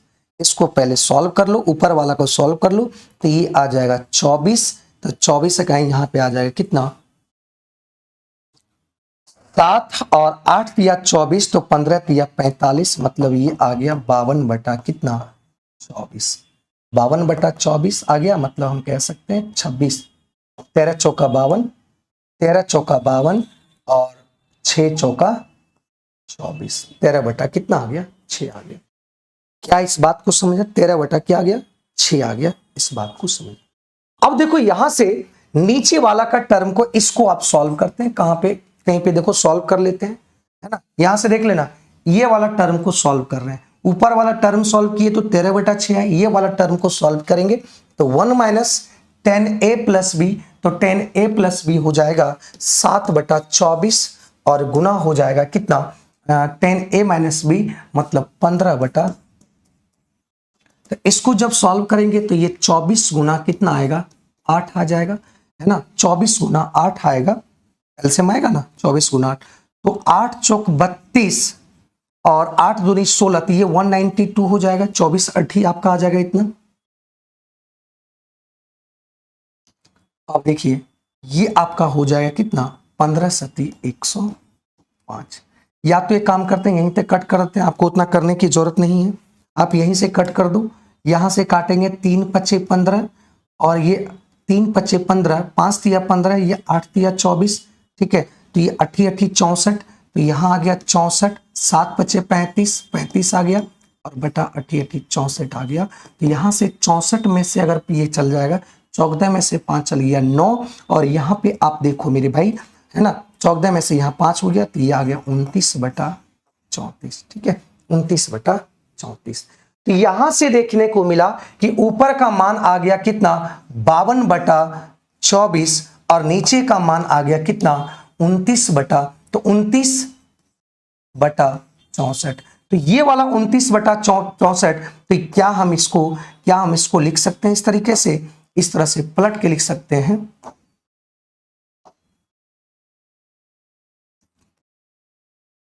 ठीक है, यहां पे सॉरी 13 बटा लिखे ना, यहाँ 13/6 आया, तो 13/6 इसको जब गुना करेंगे तो ये आंसर आप ले आएंगे, है ना, 29 है। देखो कोई दिक्कत है, ये कट जाएगा आपका कितना, 32 दूनी और ये कट जाएगा 3, 87, 3 दूनी 6, आंसर आ जाएगा ए, आंसर आ जाएगा ए, इसका सही उत्तर आ जाएगा। ठीक है, आप इसको सॉल्यूशन करना, इसमें सॉल्यूशन में थोड़ा टाइम लगेगा तो वो आप देख लेना, है ना, इस तरीके से आंसर आएगा। क्लियर है यहां तक। आगे बोला गया कि यदि एक बहुलक 11 है, इस आंकड़े का बहुलक 11 है, तो बहुलक का मतलब क्या होता है ना, बहुलक का मतलब क्या होता है, बहुलक का मतलब क्या होता है, तो बहुलक का मतलब होता है जो ज्यादा बार आया है ना, ज्यादा बार जो आया है, ज्यादा बार जो आता है उसी को हम लोग बहुलक कहते हैं, बहुलक निकाल देते हैं। तो यहां से कह रहा है के का मान क्या होगा, तो बहुलक जब 11 है तो यहां भी 11 देखो एक बार आया है, 11 एक बार आया है, और ये भी 11 एक बार आया, 12 देखो 11 दो बार आया, 12 भी दो बार आया, इसका मतलब क्या होंगे, इसका मतलब दोनों दो बार आया, इसका मतलब क्या होगा कि ये भी मान आपका क्या होना चाहिए, 11 होना चाहिए, तभी तो मैक्सिमम जो बार आता है उसी को बहुलक कहते हैं, 11 है, इसका मतलब ये भी 11 होना चाहिए, मतलब 2k - 1 = 11 होगा, तो 2k ये उधर चल जाएगा 12, मतलब k बराबर आ गया कितना, 6, इसका सही उत्तर हो जाएगा, 6 इसका सही उत्तर आ जाएगा। ठीक है, क्लियर है। 13 नंबर फिर से समझा दीजिएगा, अच्छा ठीक है, लास्ट में समझा देंगे भाई, 13 नंबर लास्ट में समझा देंगे अगर उसमें प्रॉब्लम आया। क्या समुच्चय मानक विचलन निकालना, मानक विचलन मतलब स्टैंडर्ड डेविएशन, और स्टैंडर्ड डेविएशन का मतलब होता क्या है, इसको वेरिएंस निकालना रहता है ना, विसरण प्रासरण, इसको हिंदी में कहते हैं प्रासरण, वेरिएंस निकालना होता है, इसको कहते हैं इंग्लिश में, हिंदी में कहते हैं वेरिएंस।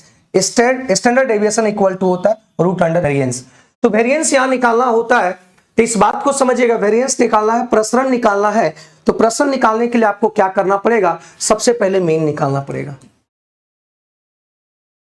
सबसे पहले मीन निकालना होगा। तो मीन देखो यहां से कैसे निकालेंगे, इस बात को बताना है। देखिए मीन कैसे निकलेगा, तो मीन आपको निकालना है, इसको सभी को जोड़कर डिवाइड कर देना, मतलब मीन मतलब क्या होता है, एवरेज ही बोलते हैं, 10 10 10 10 40, 1 2 3 4 5 5 6 7 7 8 9, ये आ गया 90, और यहां आ गया संख्या भी 9 है, 9 से कट गया ये, ठीक है, क्लियर है यहां तक। सर अगर मूड और मोड ऑफ सेम तो वो क्या, तुम क्या बोले भाई, नहीं समझ पाए, बोलो। ठीक है, अब यहां से हमको वेरिएंस निकालना है, क्या निकालना है भाई, वेरिएंस निकालना है, तो वेरिएंस निकालने के लिए क्या करेंगे, देखो यहां पे वेरिएंस में देखो क्या करते हैं, यहां समझिएगा, मीन अगर 10 है तो 10 यहां मीन है, यहां पे संख्या 10 और 10 का अंतर, इसमें मीन में से इसको घटा देंगे या संख्या में से इसको घटा के स्क्वायर करेंगे। तो यहां पे 0 का अंतर नहीं लेना है, 0 का अंतर है नहीं लेना है। देखो फिर से समझिएगा, ये मीन जो आया इस संख्या में से इसको घटा के स्क्वायर करके जोड़ेंगे और उसका फिर क्या निकालेंगे, संख्या से डिवाइड कर देंगे। फिर से समझिएगा, तो 10 में से 10 0 आया, यहां पे कोई 0 का स्क्वायर 0, 0 का स्क्वायर 0, 10 में से गया इसका स्क्वायर करेंगे तो कितना आएगा 1, ये 0 0, एक ज्यादा एक का स्क्वायर करेंगे 1 1 ही आएगा, ये 0 एक का स्क्वायर करेंगे 1, एक का स्क्वायर करेंगे 1।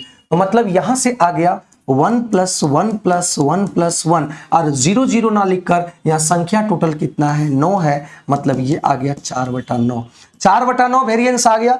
तो स्टैंडर्ड डेविएशन निकालना है, स्टैंडर्ड डेविएशन मतलब इसका रूट निकाल देना है वेरिएंस का, तो 2/3 आ गया आंसर ऑप्शन नंबर सी। एक बात समझिएगा, वेरिएंस कैसे निकलेगा, मीन और संख्या के बीच के अंतर का स्क्वायर का सम अब बटा n का मतलब संख्या है ना। फिर से समझिएगा कि मीन और संख्या के बीच के अंतर का स्क्वायर का सम बटा n करेंगे तो वही वेरिएंस निकल जाएगा।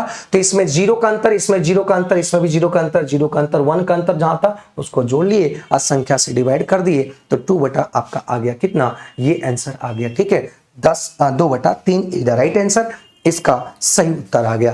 दो पासा को एकल फेंके में, मतलब दो पासा को एक साथ फेंका गया तो योग 10 आने की प्रायिकता क्या होगी, तो 10 आने की संभावना को क्या क्या हो सकता है, 10 आने की संभावना जो होता है वो क्या होगा, एक जैसे होगा 5 5, दोनों में 5 5 आ जाए, दोनों में 6 4 आ जाए, एक में 6 आ जाए, एक में 4 आ जाए, क्योंकि योग जो होना चाहिए वो कितना होना चाहिए, 10 होना चाहिए। 5 5, दोनों में 5 5 आ जाए, एक में 6 एक में 4। अब यहां चेंज कर दो, पहले वाले में 4 और दूसरे वाले में 6 आ जाए, बताओ कितना केस बनता है भाई, 3 केसेस बनते हैं, 3 केसेस बनते हैं। और टोटल यहां पे अगर बात करें, एक पासा में 6 फेस होते हैं, दूसरा पासा में 6 फेस होते हैं, तो 6 का स्क्वायर 6 छक 36, लेकिन इसमें 3 केसेस ऐसे हैं, इसको 3 बार ऐसे फेंकेंगे, 3 केसेस जितना 36 बार अगर फेंकेंगे, 36 बार अगर फेंकेंगे तो फेंकने पर 3 ही एक ऐसा केस होंगे जो आपका योगफल 10 आएगा। तो 3/10, 3/36 मतलब 1/12 आंसर आ जाएगा, ए इसका सही आंसर हो जाएगा। बहुतों बार एनालिसिस किए हैं, आप लोग भी जानते हो, बहुतों बार इस क्वेश्चन को हम लोग एनालिसिस किए और देखे हैं, देखते ही इसका आंसर बन जाएगा, देखते ही इसको आंसर को मार देना है, आंसर ये आ गया। ठीक है, अगला कह रहा है यदि m बिंदु P -5 2 कोऑर्डिनेट दिया से x एक्सिस पर खींचे गए लंब का पाद बिंदु मतलब बेस जो होते हैं बिंदु है, तो m का निर्देशांक क्या होगा। जैसे ये आपका चतुर्थांश है, क्वाड्रेंट्स, ये आपका पॉजिटिव x होता है, ये आपका नेगेटिव x होता है, और सॉरी पॉजिटिव होता है, और ये नेगेटिव होता है, और ये आपका नेगेटिव होता है। ठीक है, अब देखो यहां से इसका कहने का मतलब ये आपका -x और ये आपका y है, तो x नेगेटिव और y पॉजिटिव इसी क्वाड्रेंट में होता है, और इसी क्वाड्रेंट में होता है, कहने का मतलब ये आपका हो, ये बिंदु ऐसा रहा होगा,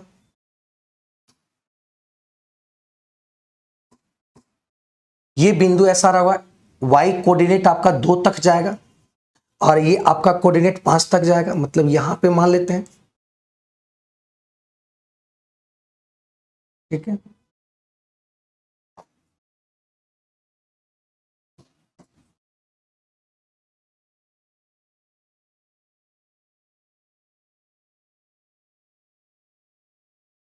इसमें क्या बोला गया भाई,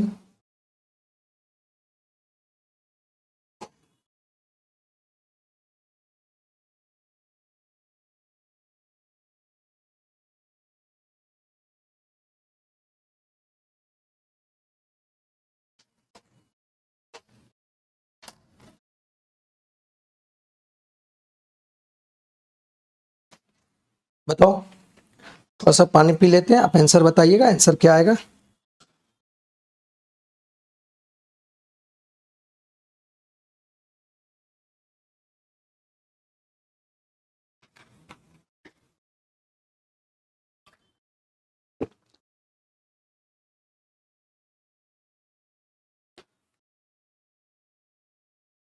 हाँ ठीक है आंसर, सतीश यादव ठीक दे रहे आंसर, सतीश यादव गोपाल ठीक है सभी का आंसर। देखो यहां क्या बोला गया कि एक्स अक्ष पर खींचे गए लंब, एक्स अक्ष पर खींचे गए लंब और कपात बिंदु क्या होगा, बेस बिंदु क्या होगा। यहां से क्या किया, इसको क्या किया, इसको क्या किया, यहां पे लंब खींच दिया, एक्स एक्सिस पे क्या खींच दिया, लंब खींच दिया। और लंब जब खींचेगा तो जहां पे मिलेगा एक्स एक्सिस के जो बेस बिंदु पर मिला है इसी का कोऑर्डिनेट क्या होगा। तो इसका एक्स एक्सिस पर जब कट रहा है तो y बराबर क्या होगा, 0 हो जाएगा, क्योंकि यहाँ पे ऊपर नहीं उठा है, मतलब ये लंब है और इसी पर तो यहाँ पे ये तो आपका इधर रहेगा तो -5 तो रहेगा ही, लेकिन y कोऑर्डिनेट आपका क्या हो जाएगा, 0 हो जाएगा, y कोऑर्डिनेट 0 हो जाएगा। अगर बोलता y एक्सिस पे अगर बात करता तो y एक्सिस पे अगर बात करता तो ये कोऑर्डिनेट आपका क्या होता, 0 हो जाता और ये 2 हो जाता, 0 2 आंसर हो जाता। ठीक है, तो यहां से -5 0 आ गया, इसका सही उत्तर आ गया। ठीक है, अगर यहां पे सिर्फ बोल देता भाई ये बता दो आंसर कि अगर ये y अक्ष पर अगर खींचेगा लंब तो आंसर क्या होता, आपको कमेंट बॉक्स पे कमेंट करना है कि y एक्स के जगह पर अगर y होता तो क्या होता आंसर, ये आप बताना भाई क्या होता, क्या आएगा बताओ। हाँ ठीक है, 0-2 बहुत बढ़िया है, 0-2। देखो यहां से 2000 पहले काम किसका होता है, पहले का काम करेंगे, फिर उसके बाद भागा का काम करेंगे, है ना, उसके बाद गुणा का काम करेंगे, उसके बाद प्लस माइनस उधर काम करेंगे, है ना। उससे इससे पहले भी ब्रैकेट का पहले काम होता है, तो ब्रैकेट यहां नहीं है तो आपको ब्रैकेट लेने की जरूरत नहीं है, ये आपका भागा। तो पहले का काम करो, का मतलब इसको गुणा करो, तो ये 1 गुणा 25, ये आ जाएगा कितना, 25/4, 25/4। पहले का काम करो, इसमें का की काम करो, तो ये आपका कट गया 2 बार में। ठीक है, ये कट गया कितना, 5 बार में, तो ये आ गया कितना, 2/5। मतलब ये आपके ये वाला टर्म का वाले एक साथ गुना कर देंगे तो ये आ गया कितना, 2/5 और -5। अब एक बात बताइएगा कि 2000 इसके साथ भागा देना है तो ये गुना में जब चेंज करेंगे तो ये 4/25 आ जाएगा और ये 2/5 आ जाएगा और ये 5। ठीक है, 25 से इसको काटेंगे तो 25 से जब कटेगा तो 25 80 हो जाएगा, ये होगा ना, 25 80 200 और ये कट जाएगा आपका 16,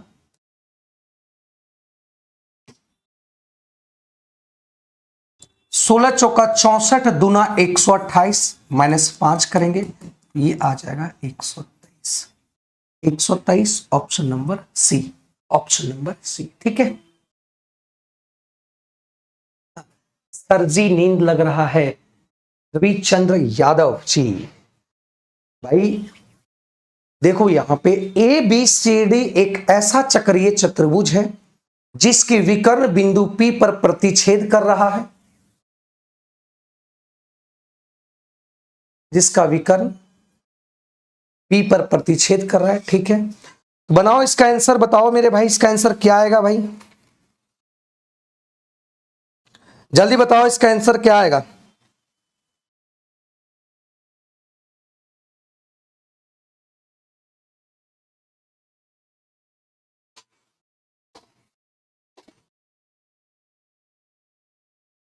बताओ, चलिए देखिए, एक चक्रीय चतुर्भुज है, इस बात को यहां पे बोल रखा है, बहुत आसान सवाल है।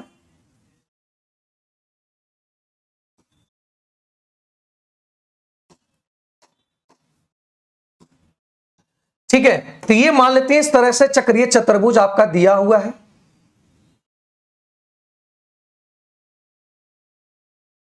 ठीक है, ये चक्रीय चतुर्भुज इस बार दिया हुआ है, मान लेते हैं इस तरीके से आपका,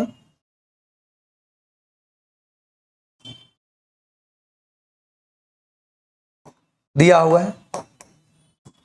अब यहां पे कह रहा है कि ये आपका A है, ये आपका B है और ये आपका C है और ये आपका D है। ठीक है, फिर बोला गया है कि जिसकी विकर्ण बिंदु P पर प्रतिच्छेद कर रहे, इसका विकर्ण, अब ये क्या है, ये आयत है, क्या है, इसका कोई गारंटी नहीं है, ये हम नहीं बता सकते हैं कि ये आपका आयत है क्या है, ये नहीं पता। ये आपका कट गया क्या, केंद्र पर प्रतिच्छेद कर देता है, बिंदु विकर्ण P पर प्रतिच्छेद कर रहा है। कह रहा है कि डी बी सी ये केंद्र पर है कि नहीं, ये नहीं बोल रखा है। डी बी सी ये आपका दिया हुआ है कितना 72 डिग्री, और बी ए सी ये दे रखा है कितना 42 डिग्री। आपको निकालना क्या, बी सी डी ये वाला एंगल आपको निकालना है। एंगल बी सी डी क्या होगा, इसको निकालना है। ठीक है, चलिए 66 बहुत लोगों का 66 आ रहा है, देखते हैं 66 आएगा 65 आएगा ये पता नहीं, देखते हैं क्या आंसर आने वाला है। इस बात को देखिए, एक बात समझिएगा, ये अगर कॉर्ड है, ये कॉर्ड है, और हम जानते हैं, इस बात को समझिएगा, जब ये कॉर्ड है, ये एंगल और ये एंगल एक ही कॉर्ड से सर्कमफ्रेंस पर बना कोण जो होते हैं वो क्या होते हैं, बराबर होते हैं। इसका मतलब एक ही कॉर्ड से बना हुआ एंगल और एक ही कॉर्ड से अगर बना हुआ ये अगर 72 है तो ये आपका भी क्या होगा, 72 होगा। ठीक है, ये भी क्या होगा, 72 होगा भाई, है ना। एक ही कॉर्ड से एंगल 6 पर बना, ये 72 तो ये भी 72 होगा। आप बात समझिएगा, यहां से इसको कोड मानो, इसको लाल वाला को कोड मानो भाई। अब देखो ये वाला अगर 42 है तो ये भी आपका कितना होगा, 42 होगा। ये आपका 42 है तो ये भी 42 होगा। तो ये जब ये 72 और ये 42 तो ये जो एंगल होगा तो ये आपका 180 माइनस 2 2 4 7 4 11 तो ये आ जाएगा। तो यहां से 10 में से 4 गया 6 और यहां पे 17 में से 6 गया, ये आपका आंसर आ गया कितना 66 इज द राइट आंसर। 66 इसका सही आंसर होगा। ठीक है, 66 इसका सही आंसर होगा। बहुत बढ़िया, हाँ बहुत बढ़िया। नहीं सुदर्शन, चलिए ये आंसर आ गया। अब क्या रहा है, बात को समझिए, कोड का खेला था, कोड अगर इस तरह से एक ही कोड से सर्कमफ्रेंस पर जितना पे भी बनेगा सभी एंगल क्या होंगे, बराबर होंगे। इस बात को ध्यान रखना। एक सिक्का को उछाला जाता है तो सिर से हेड आने की प्रायिकता क्या होंगे, एक सिक्का में 2 पहलू होते हैं, 2, और उसमें हेड एक ही बार आने की प्रायिकता होगी तो 1/2 सीधा आंसर हो गया 1/2। इसमें कोई भी कुछ ऐसे दिमाग लगाने की जरूरत था ही नहीं। कह रहा है 10 अंकों की कोई संख्या 75 y97 40 5x2 कह रहा है कि ये 72 से डिविजिबल है। और जब ये 72 से डिविजिबल होगा, इसका मतलब अगर 72 से डिविजिबल होगा तो मतलब उसके फैक्टर से भी डिविजिबल होगा। कहिएगा जी हाँ सर होगा। अब यहां पे बोला गया कि x की अधिकतम मान निकालना है, तो अधिकतम मान के लिए मतलब x का मान जो होना चाहिए वो मैक्सिमम होना चाहिए, x का मान मैक्सिमम होना चाहिए। तो इस बात को समझिएगा कि 8 का नियम होता है लास्ट के 3 डिजिट को कटने का। तो लास्ट के 3 डिजिट को कटने की अगर बात करें तो यहां से अगर हम इसको 8 से अगर काटते हैं लास्ट के 3 तो 8 मैक्सिमम होना चाहिए। ऊपर से चेक करो, अगर यहां पे 9 रखते हैं क्योंकि अधिकतम बोला गया तो x का मान ज्यादा होना चाहिए, ज्यादा में से छोट कम घटे तो x की मान मैक्सिमम होना चाहिए, क्योंकि अधिकतम बोला गया तो x की मान मैक्सिमम रखने के लिए यहां 9 रखो तो देखो कटेगा 9 × 56 32 9 कट गया, मतलब x का मान सेटिस्फाई हो गया कि x का मान 9 सही रखे हैं। क्योंकि अगर मतलब कुछ नहीं बोलता, मान सिर्फ पूछा होता, न्यूनतम मान पूछा होता तो नीचे से 0 से चेक करते, फिर 1 डाल के चेक करते। मैक्सिमम बोला है इसलिए x को मैक्सिमम रखेंगे पहले। फिर आप देखेंगे 9 से कटने का, तो 9 से कट जाएगा, देखो ये कट गया 9 से, ये 9 से जो आपका योगफल 9 हो रहा है कट लो, ये कट गया 7 5 12 3 मतलब 3 इधर बचा है शेषफल, तो y का मान 6 रखेंगे, 6 3 9 कट जाएगा, मतलब y का मान 6 और x का मान 9। तो यहां से आपको 9 दूनी 18 में से 6 चल गया 12, इसका सटीक आंसर होगा C is the right answer, C इसका सही आंसर होंगे। ठीक है, जय मिले जन्मिजय आप क्या बोल रहे हैं, कौन से रिपीट करने के लिए बात करें क्वेश्चंस वो बता देना, ठीक है। बाद में हम लास्ट में समय देते हैं जो भी सवाल आपको करने का होता है। 700 में कौन से सबसे छोटी संख्या जोड़ी जाए ताकि संख्या 17 के गुणज हो जाए। 17 के गुणज हो जाए मतलब 700 को अगर कौन सी संख्या जोड़ा जाए जो 17 का गुणज हो, पहले 17 से इसको भागा दे दो। 17 से क्या करेंगे, इसको भागा दे दो, है ना। 17 चौका 68,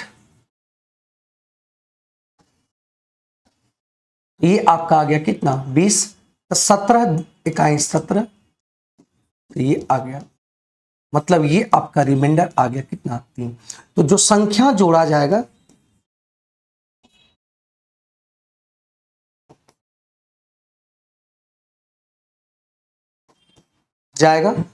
जो 17 से क्या होगा विभाजित, तो यहां पे क्या करेंगे 17 में से इस रिमाइंडर को घटा देंगे तो ये 14 आ गया, मतलब इस 14 को ही जोड़ा जाएगा, 14 को ही जोड़ा जाएगा। जब 14 को जोड़ेंगे तो देखो ये 17 से आप देख लेना, ये 17 से क्या होंगे विभाज्य होंगे, 14 इसका सही आंसर होगा। सभी लोग का आंसर आ रहा है, बहुत अच्छी बात। आगे बढ़ते हैं, तो यहां सिंपल सा ये देखो कॉस गुना कॉस, तो ये आ गया क्या कॉस स्क्वायर थीटा। साइन गुना साइन, ये क्या आ गया साइन स्क्वायर थीटा, और यहां आ गया sine theta into cos theta.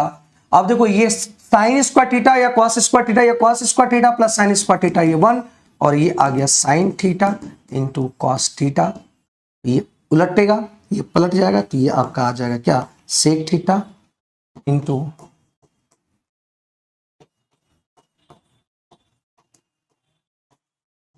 क्या कोई डाउट है इसमें, ऑप्शन नंबर सी इसका सही आंसर होगा। सभी लोग का आंसर आ रहा है, बहुत अच्छी बात है भाई, कोई इसमें दिक्कत नहीं है। अगले सवाल की बढ़ते हैं। कह रहा 3 संख्याओं का अनुपात 26 संख्या आपका, ये आपका फ्रैक्शन में रेशियो दे रखा है, तो इसको आपको सबसे पहला काम है कि इसको पूर्ण संख्या के रूप में ले ले, पूर्ण संख्या के रूप में ले ले तभी सॉल्व हो पाएगा। तो इस 9 3 4 कैल्शियम 9 चौक 36 ले लिए और सभी टर्म में गुना कर देंगे, हरों कैल्शियम ले लेंगे और सभी टर्म में गुना कर देंगे, तो 9 चौक 36 ये 16 आ गया, और ये 12 तिया 36, 12 दूनी 24 आ गया, और ये आपका 9 चौक 36 9 दूनी 18 आ गया, ठीक है।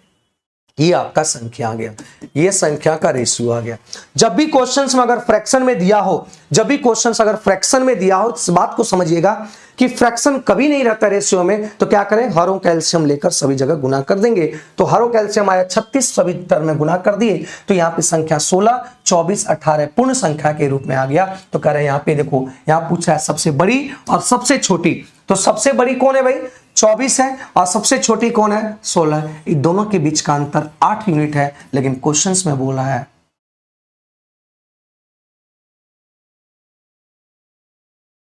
एक मिनट, यहाँ 27 है, यहाँ पे 27,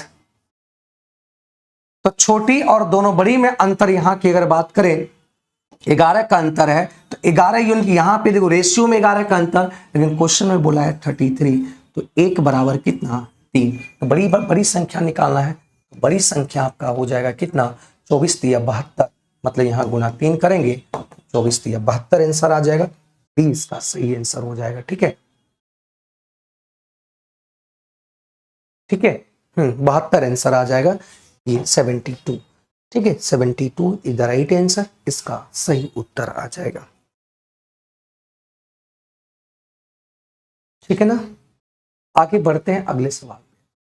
इस सवाल देखो 2 से 3 दिन पहले ये सवाल आया हुआ था कि एक कार डीलर ने खरीदा था, एक कार डीलर ने कार को खरीदा था, पुरानी कार को इसमें खरीदा था इतना रुपया में, इतना में खरीदा था, एक पुरानी कार खरीदी थी, उसकी मरम्मत पर कुछ खर्च किया, मतलब सीपी किया था, ये सीपी किया था और इस पे खर्च किया x रुपया, और इसको खर्च करके इसको बेच दिया 25% लाभ पर। तो 25% मतलब 1 बटा कितना 4, मतलब कहने का मतलब ये 5 बटा कितना 4 में इसको सेल किया, 5 बटा 4 में इसको सेल किया। तो हम लोग के अनुसार सेल इतना, लेकिन क्वेश्चन में बोला है सेल कितना है 1562 50। तो यहां से आप ये जो x है, x का मान निकाल लेना सॉल्व करके, ये आपका काम है। तो इसका आंसर आ जाएगा, आप देखिएगा पिछले बार मारे थे तो याद है ऑप्शन नंबर ए होगा आंसर, 2 दिन पहले ही आंसर आया हुआ था।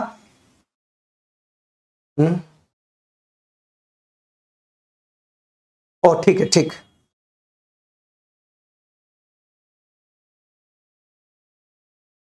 81 आंसर आ जाएगा, ठीक। सी इज द राइट आंसर, सी इसका सही आंसर होगा, ठीक। ठीक।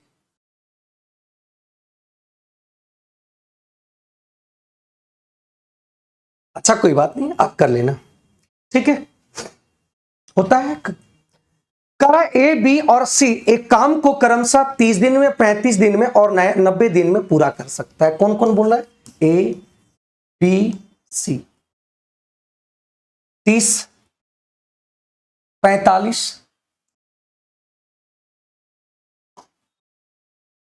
यहां पे हम लोग क्या करेंगे? टोटल वर्क निकालेंगे। तो टोटल वर्क कितना आएगा? 90। अब ये 30 दिया 90, 45 दूनी 90 और 90 इकाई 90 आएगा, ठीक है। हाँ ठीक है रीना, हम सुधार दिए, ठीक है ना।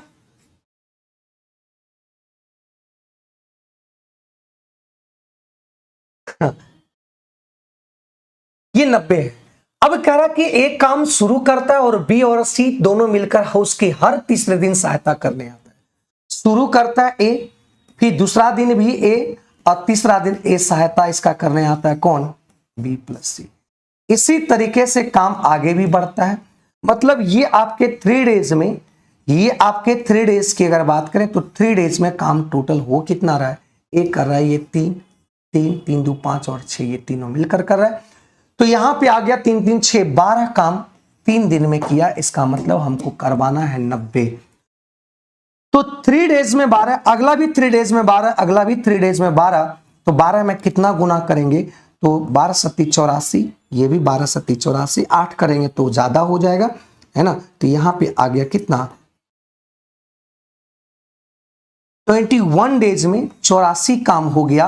अब काम करवाना है 6। तो देखो अगला दिन फिर ए स्टार्ट करेगा, 3 काम कर लिया, फिर अगला जाएगा 3 दिन, फिर अगला दिन वही एक करेगा 3। तो ये काम टोटल 90 काम हो गया। तो 3 3 मतलब यहाँ पे अगला दिन मतलब एक दिन प्लस एक दिन, कितना हो गया? 23 डेज में 90 काम कंप्लीट कर लेंगे। तो आंसर हो गया, आंसर हो गया बी इसका।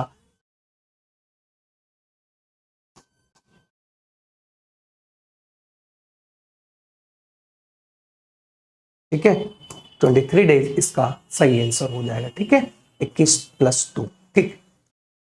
ठीक, क्लियर है। देखो यहां क्या बोला गया है, किराए पर अन्य खर्चों पर व्यय की गई राशि का अंतर क्या है?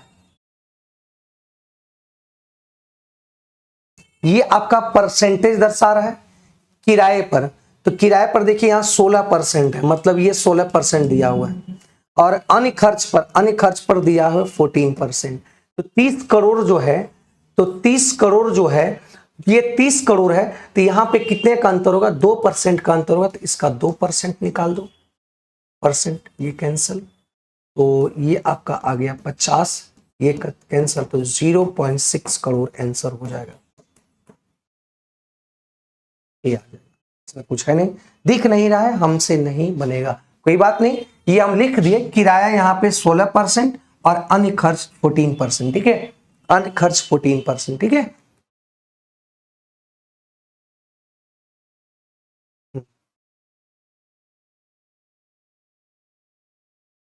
चलिए अगले सवाल। करा कि यहां पे ट्रायंगल एबीसी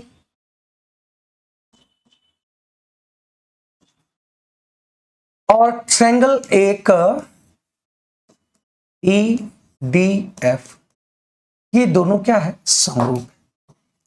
अगर ये दोनों समरूप है और कह रहा है यहां पे कि A B 5 centimetre, B C 8 centimetre, A C 10 centimetre, यहां पे त्रिज्या यहां पे दिया हुआ है ट्रायंगल एबीसी और ट्रायंगल डी ई एफ। ये दिया हुआ देखो यहां से इसका ये जब समरूप है तो इसका जो एरिया का रेशियो बराबर होगा, डीएफ पूछ रहा है, ये पूछ रहा है, ये समरूप है तो इसकी संगत भुजाओं का रेशियो मतलब बीसी और डीएफ इसके स्क्वायर, इसके रेशियो के स्क्वायर के बराबर होगा। ट्रायंगल इसके संगत भुजाओं के रेशियो के स्क्वायर के बराबर होगा। ये स्क्वायर इधर बेहतर, इसका मान देखो कितना दे रखा है 9/4। तो ये बीसी का मान आ गया 8 और डीएफ पूछ रहा है, ये स्क्वायर इधर चला आएगा तो ये आ गया है।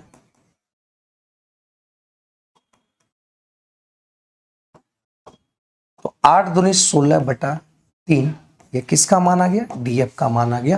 तो 16/3 option number C, option number C इसका सही आंसर हो गया। 35 नंबर आंसर गलत है, तो सुधार दिए, सुधार दिए भाई, क्लियर है। 16/3 इसका सही उत्तर है। अब देखो यहां कह रहा है कि पाइप ए और बी एक टैंक को क्रमशः 18 घंटे में, पाइप एक है आपका ए और बी, ये एक 18 घंटे में और एक आपका 27 घंटे में भरता है। तो सबसे पहली बात है यहाँ 18 और इसका एलसीएम लेंगे तो ये आपका 54 आ जाएगा। तो 18 या 54 और ये 2 आ जाएगा। आगे देखो क्या बोला, यदि दोनों पाइप को प्रति घंटा एक के बाद एक का क्रमिक रूप से खोला जाता है, एक समय में एक ही पाइप खोला जाता है और पहले घंटे में पाइप एक को खोला जाता है, टैंक को पूरी तरह से भरने में कितना समय लगेगा। तो इस तरीके से जो क्वेश्चंस ये बनाए थे इसी तरीके से ये भी क्वेश्चंस बनेगा कि पहला खोला, फिर बी खोला, फिर इसी तरह से ए, फिर इसी तरह से बी खुलते गया। मतलब अगर पहला खुला तो बी बंद होगा, बी खुला ए बंद होगा और क्रमिक रूप से काम होते चला। और कह रहा है कि फर्स्ट में जो पहला घंटा खुला है वो ए खोला है, पहले ए खोला है। तो देखो कितना दिन का पेयर बन रहा है, 2 डेज का पेयर बन रहा है, 2 डेज का पेयर बन रहा है। 2 डेज का जब पेयर बना तो 2 दिन में 1, 3 और 2 कितना काम किया, 5 काम किया। तो यहां से 5 से अगर बात करते हैं तो कितना गुना करेंगे, ये 54 के पहले आ जाएंगे तो 10, तो ये आ गया कितना 10 दूनी 20 डेज काम, तो यहां से आ गया 50 काम। अब देखो अगला जो काम होगा फिर ए करेगा और ए 3 मिनट काम करेगा, मतलब +1 डेज में वो 3 मिनट काम कर लेगा। तो यहां आ गया 53 और यहां आ गया 21।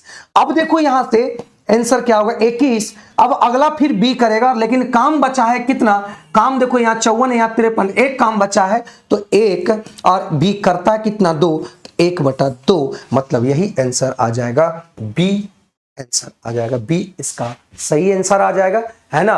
21.5 इसका सही उत्तर आ जाएगा, ठीक है। 21.5 इसका सही उत्तर आ जाएगा, इस बात को बताना, ठीक है। हाँ ठीक है।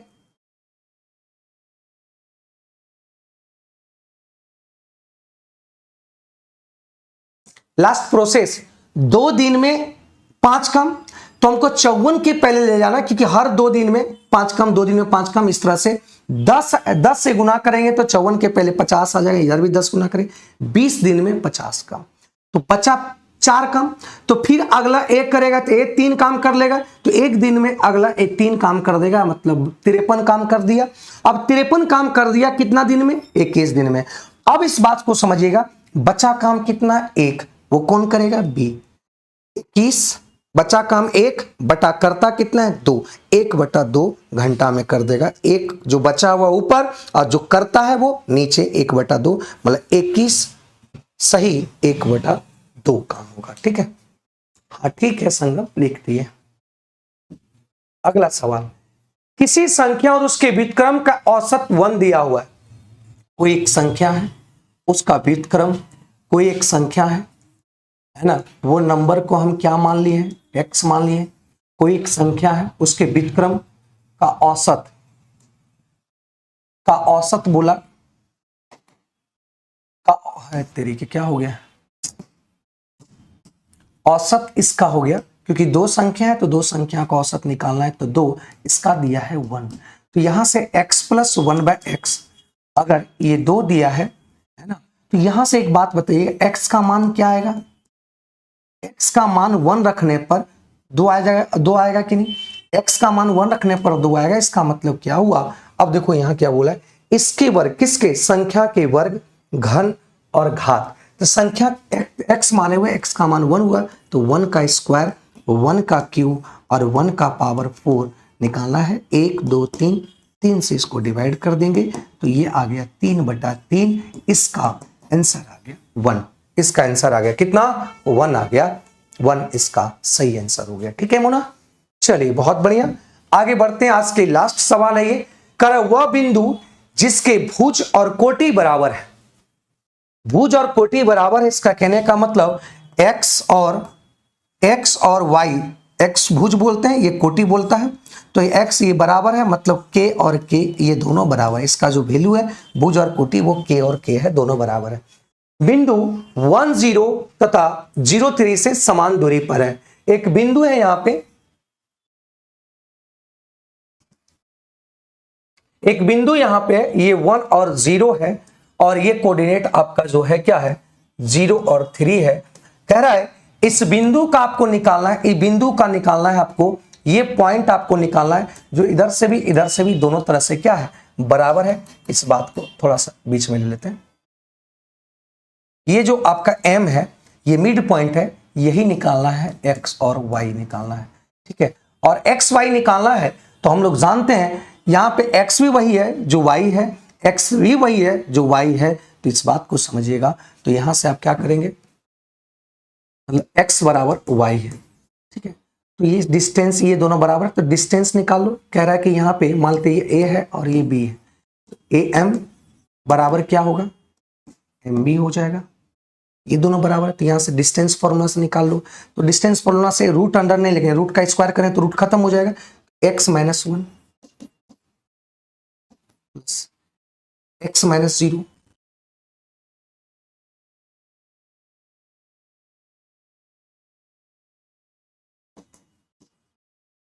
क्यों?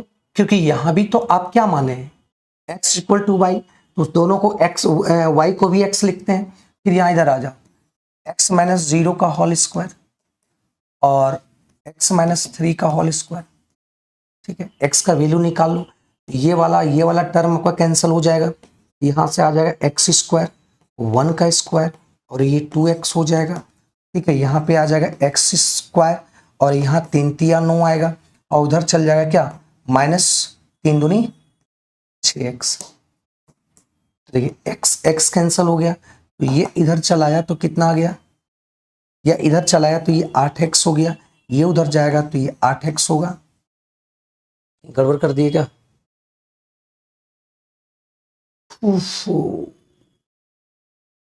ओ यहां पे माइनस होगा।